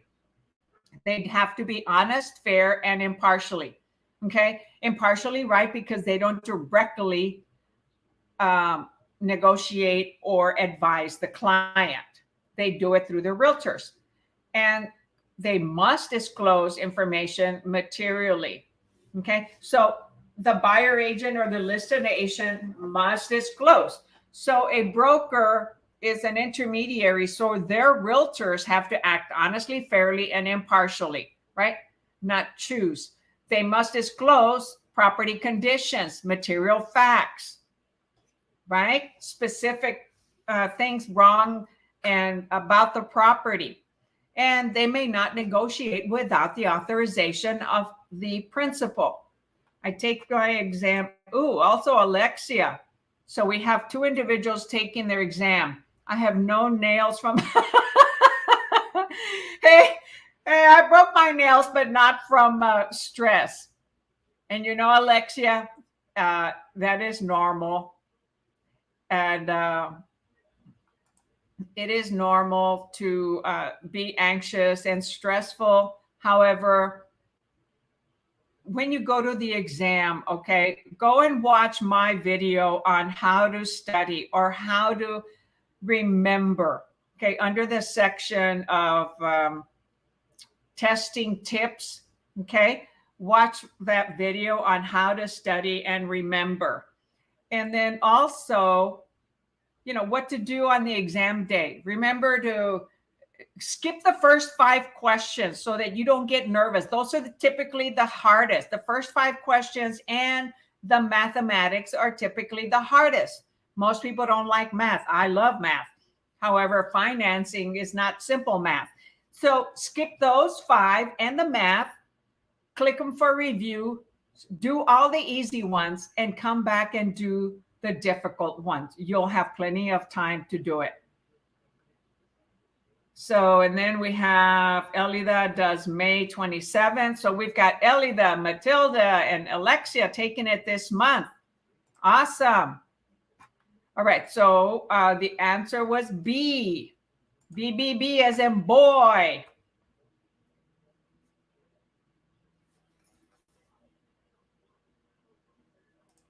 Okay, very good.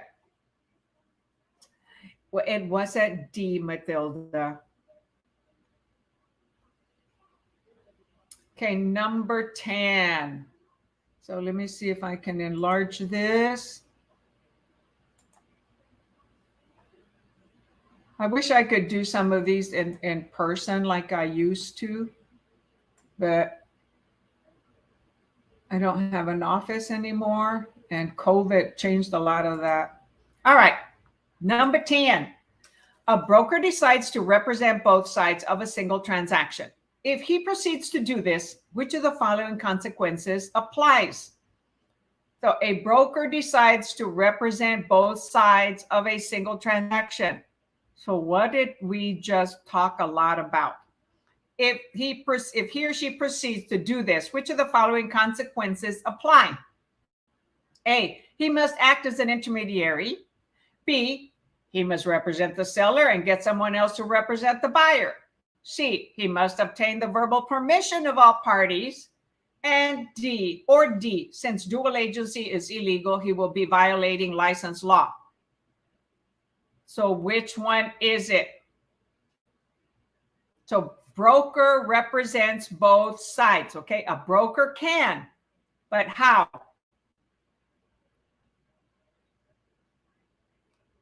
So far, I've got A. Yahoo! Yes. The answer is 14A. I didn't give everybody a chance to answer. Thank you, Uma, for typing the number letter. Yes, it is intermediary. The broker will act as an intermediary. Why? Because they're representing both sides of the transaction, but they don't represent them right directly, but they do as an intermediary. So they've got they assign a buyer agent and assign a listing agent, and they're actually not necessarily doing that. The contract says that the buyer agent and the listing agent are being assigned because we have our license under that broker. However, the buyer agent attracted the buyer and the listing agent attracted the seller for the most part. Okay, through lead generation, knocking on doors, sending out letters, or through YouTube or Facebook, whatever, Instagram, TikTok, what else is out there?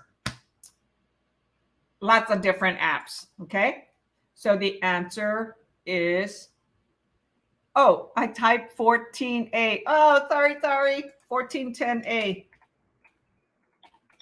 See, you got to all stay on top. Make sure I type things correctly. The answer was 1410A. All right. So we started with what question? Okay, because we're doing 15. We did 15 national and we'll do 15 state. And we started with question 31 on section 13. Okay. So we've done 11 questions. All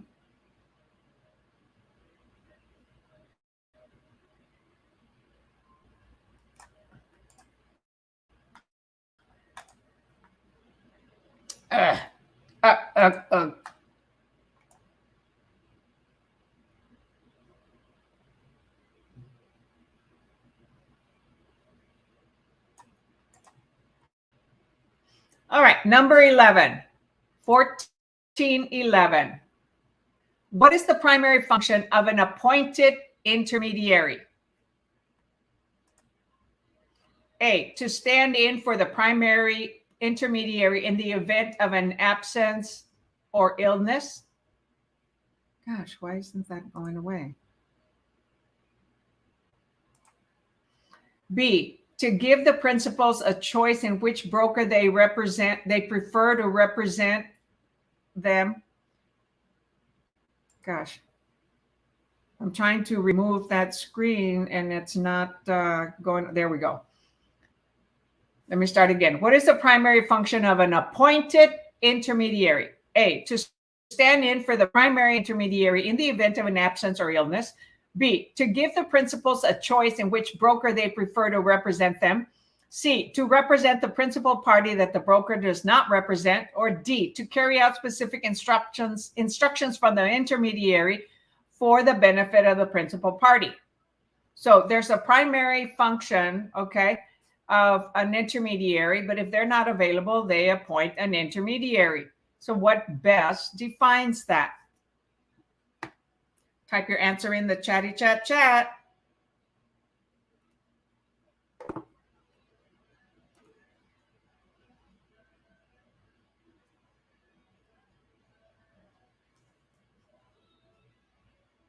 So what is the primary function of an appointed intermediary?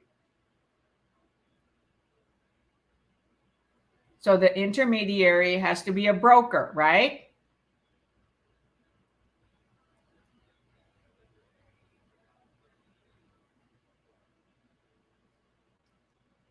So it says, so what is the primary function, the primary activity of an appointed intermediary? So a broker becomes an appointed intermediary under what conditions?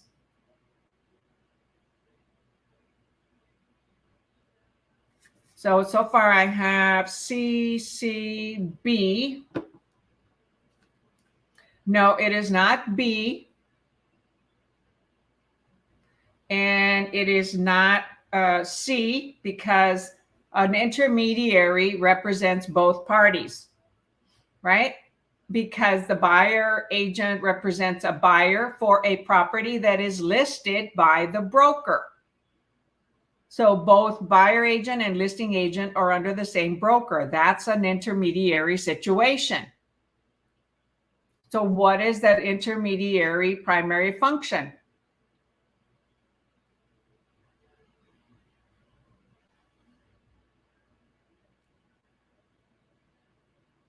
The answer here is D, to carry out specific instructions from the intermediary for the benefit of the principal party. And there's two principal parties, right? The appointed intermediary must carry out instructions provided by the intermediary, who is the main broker. Further, the A1 must be pre-authorized in the original consent document. The artificial intelligence must be pre-authorized in the original consent document. The AI is then empowered to offer opinions and advice to the principal to whom she was assigned. So the agent, okay, that represents the buyer, the agent that represents the seller are given permission to negotiate, offer opinion and advice to their principal. And not the one in charge of a school, okay? Not that kind of a principal, but the principal to a transaction, to a property. That's the buyer or the seller or the lessee or lessor, right, in a lease situation. So the answer here is 1411D. I referred to my answers to read the answer. It says the appointed intermediary must carry out instructions provided by the intermediary. And the original intermediary is the broker. Oh, I put DE. So the answer is D. And it says, further, the AI must be pre-authorized in the original consent document. So the permission document.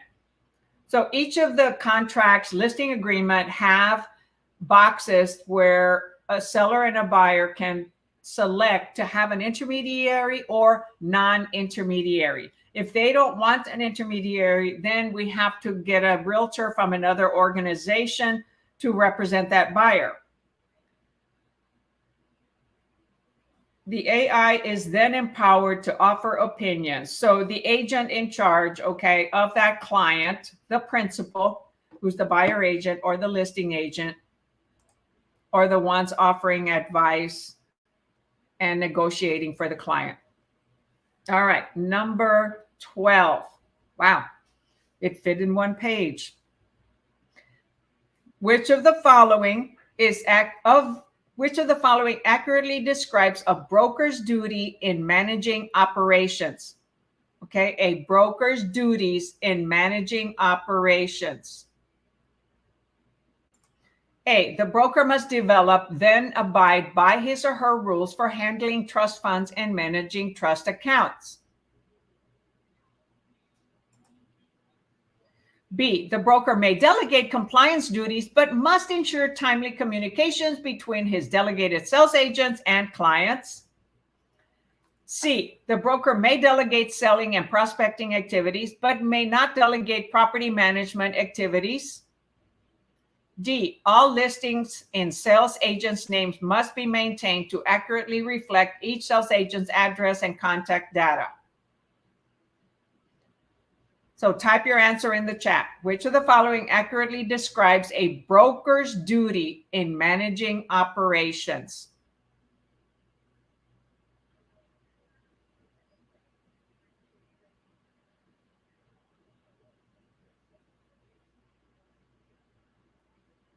Type your answer in the chatty chat. Let's see how you do.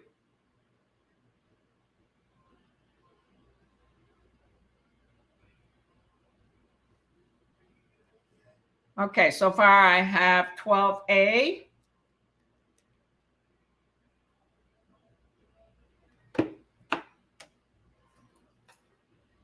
So it is not 12A.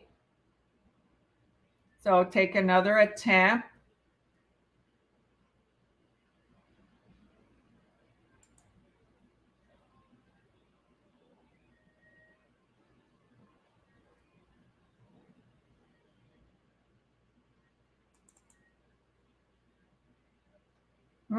Okay, this is a challenging one. So the answer is here, B. The broker may delegate compliance duties, but must ensure timely communications between his delegated sales agents and clients. Okay. Compliance duties are reviewing of all legal documents and making sure that we comply with all of our duties. The other one says the broker must develop, then abide by his or her rules for handling trust funds and managing the trust accounts. So broker's duty in managing operations and managing their broker operations, not just trust funds and managing of the trust funds.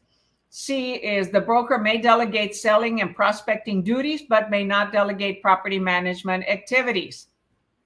Well, if they have another broker in the office, they can delegate property management activities. D, all listings and sales agents' names must be maintained to accurately reflect each sales agent's address and contact data. So which one best delegates them? The broker may delegate compliance duties, but must ensure timely communication between his delegated sales agents and clients. Okay, so there must be timely communication. And you will see time is of the essence in the sales contract 1 to 4, and also in the third party financing addendum. My mind's going off a little bit here.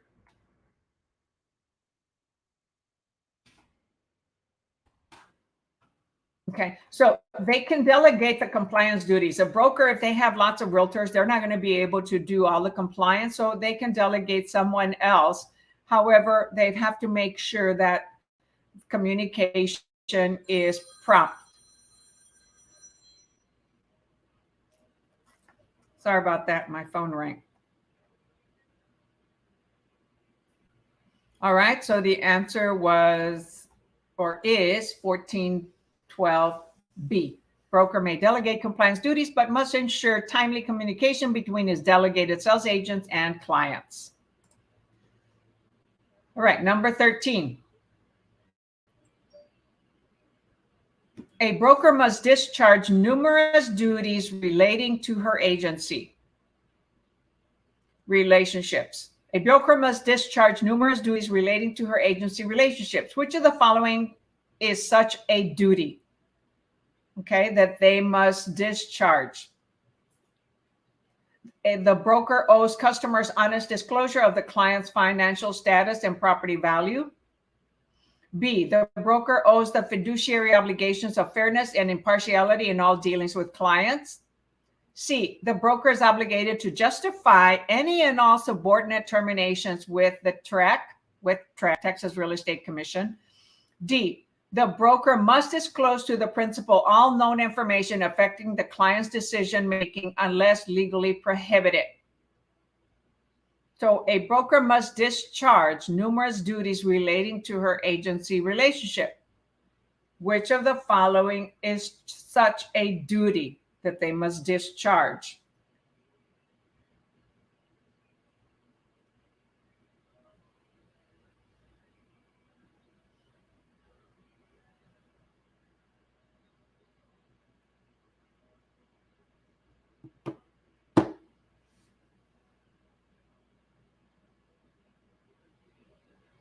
So type your answer in the chat.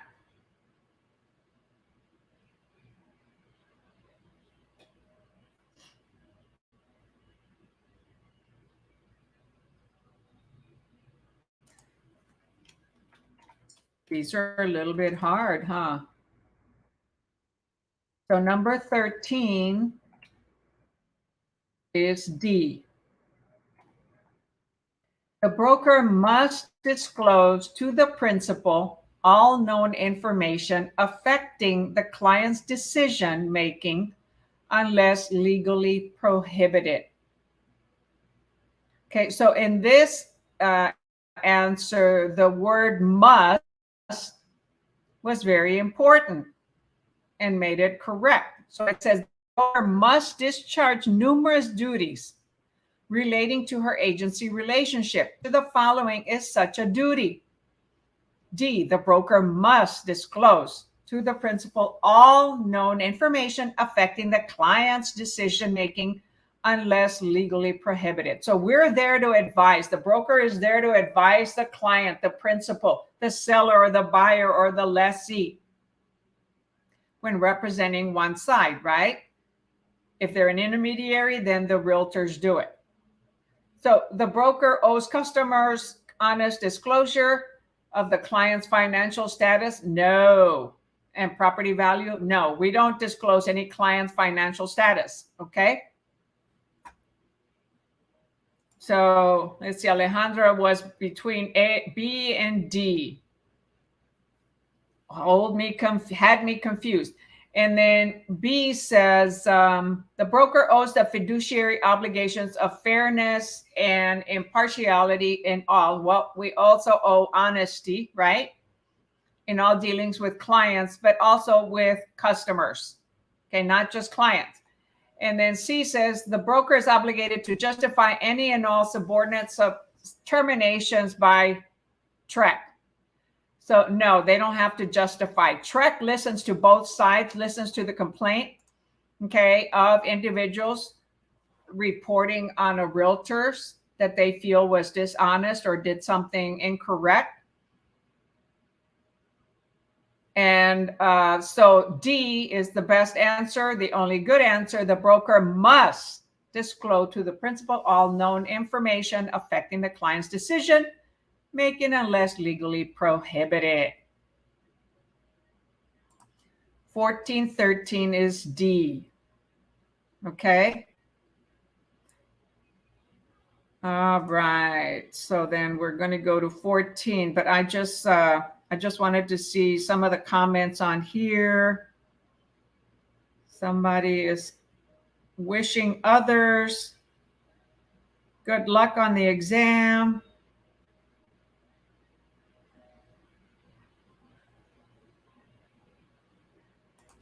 Okay, so here are some comments from Yesenia. Said, I already took the test twice. Nervous to retake it. It's understandably, Yesenia. Remember, skip the first 5 questions and the math. Come back to it. Learn your vocabulary more. And then Alexa says, thank you, Ruth, Matilda, and Elida. You got this. Okay, so let's see. So somebody's taking it 27th. Elida is. Might have to change my date to testing. And then Alexia takes it on the 23rd in San Antonio. I have no nails from anxiety. And then I know Matilda is taking it also coming soon. Okay. So others are giving them good wishes to pass. And that's what we need to help everybody, encourage and support. Okay. And that's what we have our messenger groups for. Okay. So that we can do that. Okay. So Elida said, thank you to Ruth. All right. So let's go to the next one. 1414. I believe this will be the last question for the evening. Don't leave yet. Come on. There. Okay, 1414. Transaction, listing, and closing files must be maintained from the date of closing or expiration for a total of how many years? A, 1 year, B, 2 years, C, 3 years, D, 4 years. So how many years are we to keep transaction files? In Oregon, I had to keep them for 6 years. I finally got to throw them all. I think I still have some of them saved. So how many years do we keep them and maintain them in Texas? Now, when certain organizations, we can keep them in the document loop that we're, a document software that we're provided, the transaction software that has all the documents. They are also kept there. However, I always keep my own copy in Google Drive. So when you have a Gmail account, you will get also access to Google Drive, and you want to download everything and save it for yourself. Don't depend on somebody else.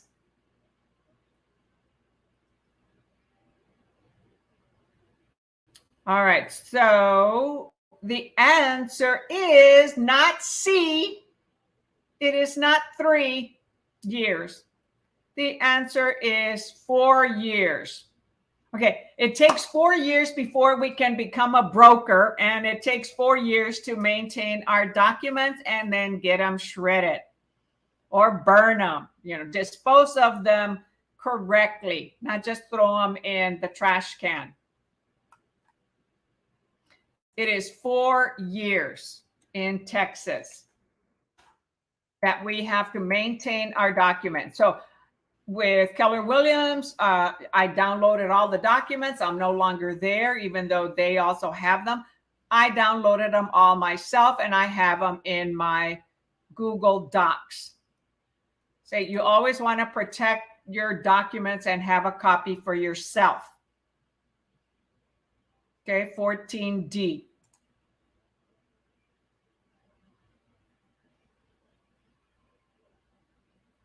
Says, how can you join my group? Are you talking about the Messenger group or the Facebook group? So on the Messenger group, I send everybody reminders. So Alejandra, let me see if you're in one of our groups. Okay, guys, so that was the last question for state questions. We did 15 questions state and 15 questions national. So the first hour and 20 minutes was all national questions, and the remaining was state. And it is 8:38. So we've been here 2 hours and 38 minutes. Thank you for staying on board, So Alejandra, I'm going to look for you and see if you're, see, Alejandra Velasquez.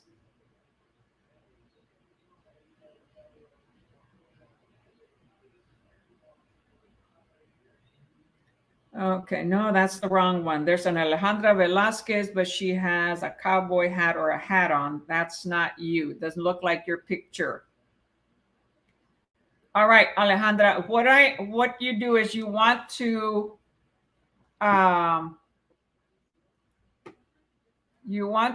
friend me. Let me post my my links, okay? So how people end up, how I add them is when they request to join my Facebook group.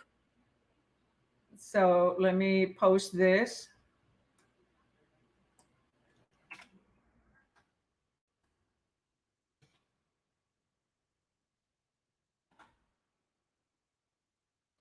When you join the Facebook group, it asks you for your name and your address, or to complete the form that is in one of the questions, okay? And then I add you to a group. Once I know where you're located, so if you're in Texas, I put you in a Texas group. If you're in San Antonio, I put you on a San Antonio Messenger group. If you are in another state, I put you in a national Messenger group. If you're in the Rio Grande Valley, down South Texas, I put you in the Rio Grande Valley because that's where I started. So that was my first group. Okay. So, and you can also, so you'll want to request to join. Let me see, it's not showing. You're very welcome. Who was it? Facebook user Denise. Yes, you're very welcome, Denise. Yes, I'm taking the test. Let's see.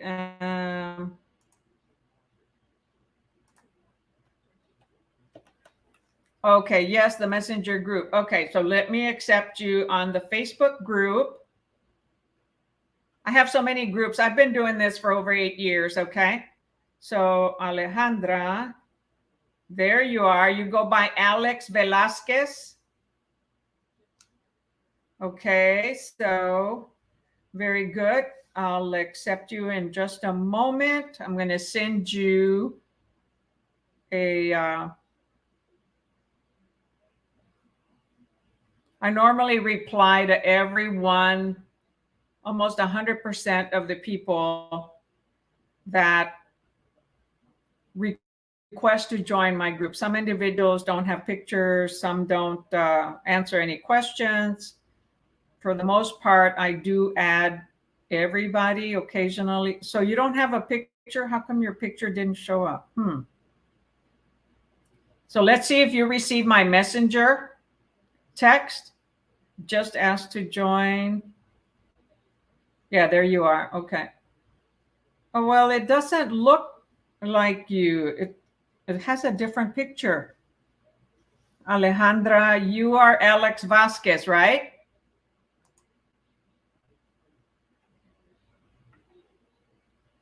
You're welcome, Lisbeth. And here's another question. Oh, you're in El Paso. Okay. Very good. So who else is on here? So yes, 4 years it is to save all our documents. So Alexia says, thank you, Wow Lillie, for your time. Yes, Wow Lillie, handy and practice questions. Lisbeth says, thanks, Lillie. Alejandra, yes, got it. All right. Matilda says, okay, since we're off, I can show my face now. Thank you for your time, Lillie. I'm really enjoying this tutoring. Hey, you're welcome. I love it. You know, guys, I've been doing it for over 8 years. And then can you add me, Denise Hargrove? Oh, I just saw your name, Denise. Denise Hargrove, I think I saw your name. So I'm going to add you while we're on here.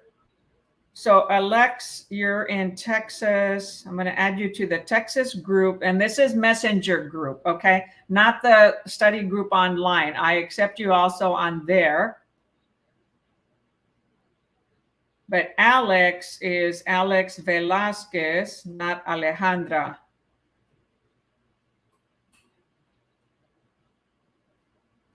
There's a different picture, okay.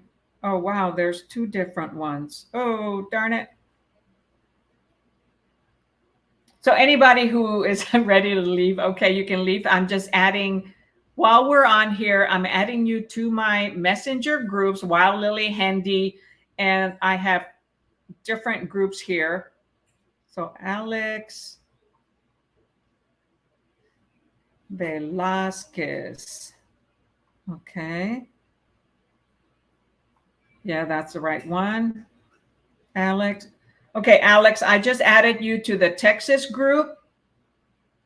And then Uma. Okay, so let me go next to, let's see, who else asked me? Okay, Denise Hargrove. Let me see if you're on one of my groups.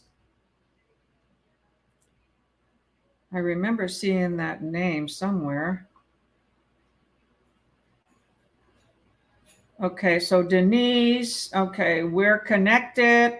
Okay, so I sent you accepting you. So you are, oh, you're in New Braunfels. All right.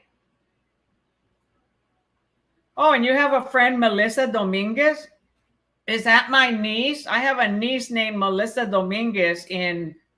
So let me add you to the San Antonio group because that's near New Braunfels. So Denise. So give me a chance to find everybody here. Hargrove. Ooh. Oh, which one is Denise? Let me see here.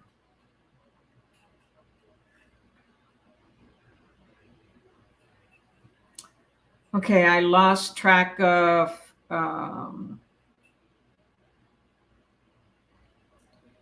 Denise Hargrove. There's several Hargroves. So your picture, Denise, is, oh, wait a minute. What do you look like on? Okay, that's you. Denise Hargrove. You have two-person picture on there. Huh, how come it's not coming through? For some reason, I requested a friend, Denise, and I'm not finding you. Okay, so let's see who else. Thank you for your time and practice questions. Okay. And then I'm really enjoying your tutoring. Thank you so much. I really appreciate the compliments. Wow, Lily, see you this Friday morning at the exam center. Yeah, crazy, crazy, crazy. That's cool.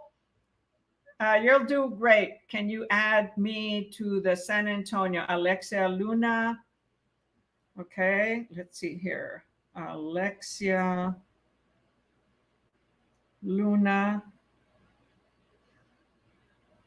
Okay, so what do you look like, Alexia? I have an Alexia with a family, lives in San Antonio, but it doesn't look like the picture that's on here. So I'm taking a risk here. Check to see if I added you, Alexia, because it has your profile picture has 3 families. Then thank you for all. And then can you please accept me on the study group? Okay, let me check on that.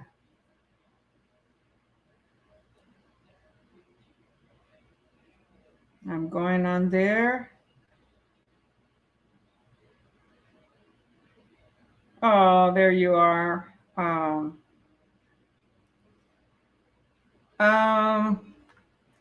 Uma, I think I already accepted you. Okay, to the group.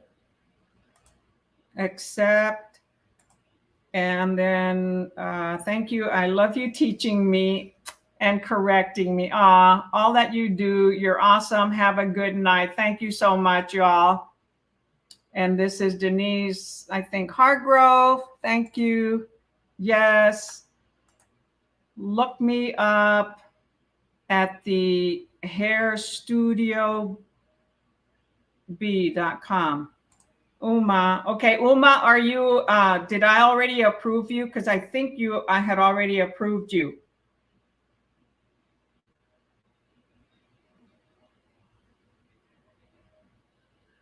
Is it Uma Vangala? Or is it a different Uma? I'm not sure what your last name is, Uma. And so let me see. You want me to look? Hold on. All those taking the exam, good luck. Lily, thank you for all you do to help us. My goal is to pass my Texas exam and be licensed by the end of the month. Yahoo! That's awesome, Alejandra. Hey, y'all. And remember, I'm also a realtor, okay? And I'm also looking for realtors like you, beginners, to join me at EXP so that I can help you get your business growing. I can sponsor you at EXP and I can be your mentor. You don't have to be in Texas. You can be in any state. You can be in any city. Our company is a virtual company. Don't be afraid to join a cloud-based company. We have lots of education, lots of training, lots of mentoring, lots of coaching free. Okay. The mentoring does cost 20% extra for your first 3 transactions. However, I'll tell you what, I help them. I help students get their business going and the transactions. So when you're ready to interview brokers, sponsors, talk to me. All right. I'm looking for realtors to join me. Go to this link.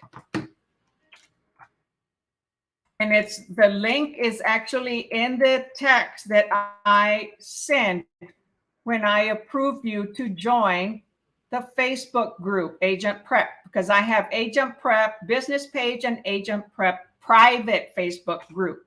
Okay.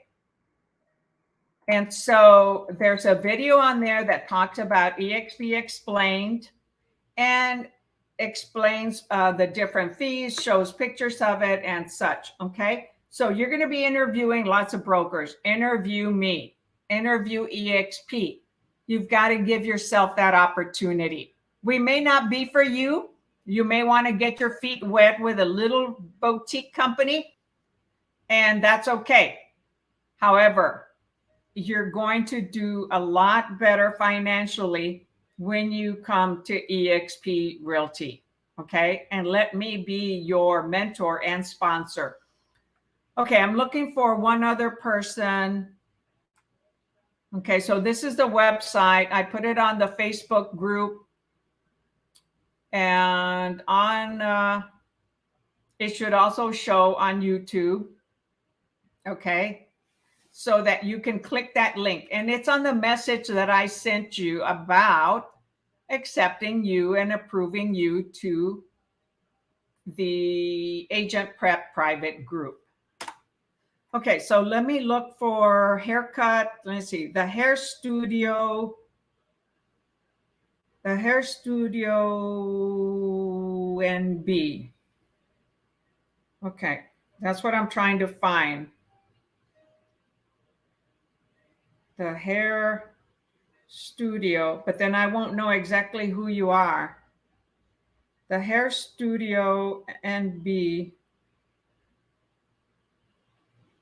So, hey, you all, I really appreciate you being here, for enjoying the class and learning, okay, and preparing for your exam. At the last minute, you have questions, hey, message me on Messenger, text me on my phone number, okay? I'm available wherever for last minute questions. Okay, I'm not sure about Studio NB, Alex, because I can't find you on Messenger. So good night, you all. Oh no, it's not. It's Denise Hargrove. Okay, Denise, text me to Wild Lily Handy Dominguez messenger group, and that way I have you. And Elida, Uma, Denise, Lisbeth, Alejandra, Mathilde, Elida, all of you that were on here, thank you so much. I appreciate you, and I wish you the best, and you're going to pass. Remember, I passed, I passed, I passed. Okay. Oh, I didn't receive anything, Lily. My Facebook picture is myself, husband, and 3 kids. We're wearing black. Okay, so let me see again. Alexia. I accepted, I think, an Alexia Luna.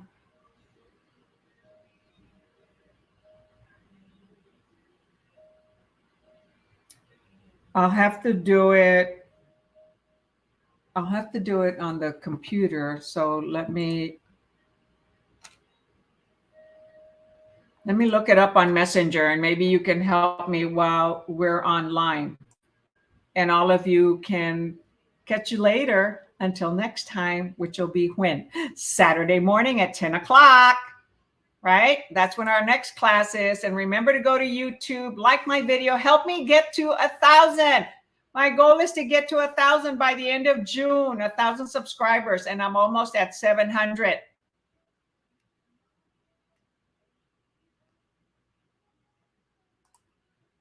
So I don't know what's going on here. It's all right. So let me write down Alexia Luna, Denise Hargrove, Alexia Luna, black, and 3 kids.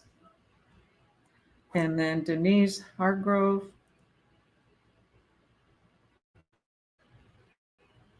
All right.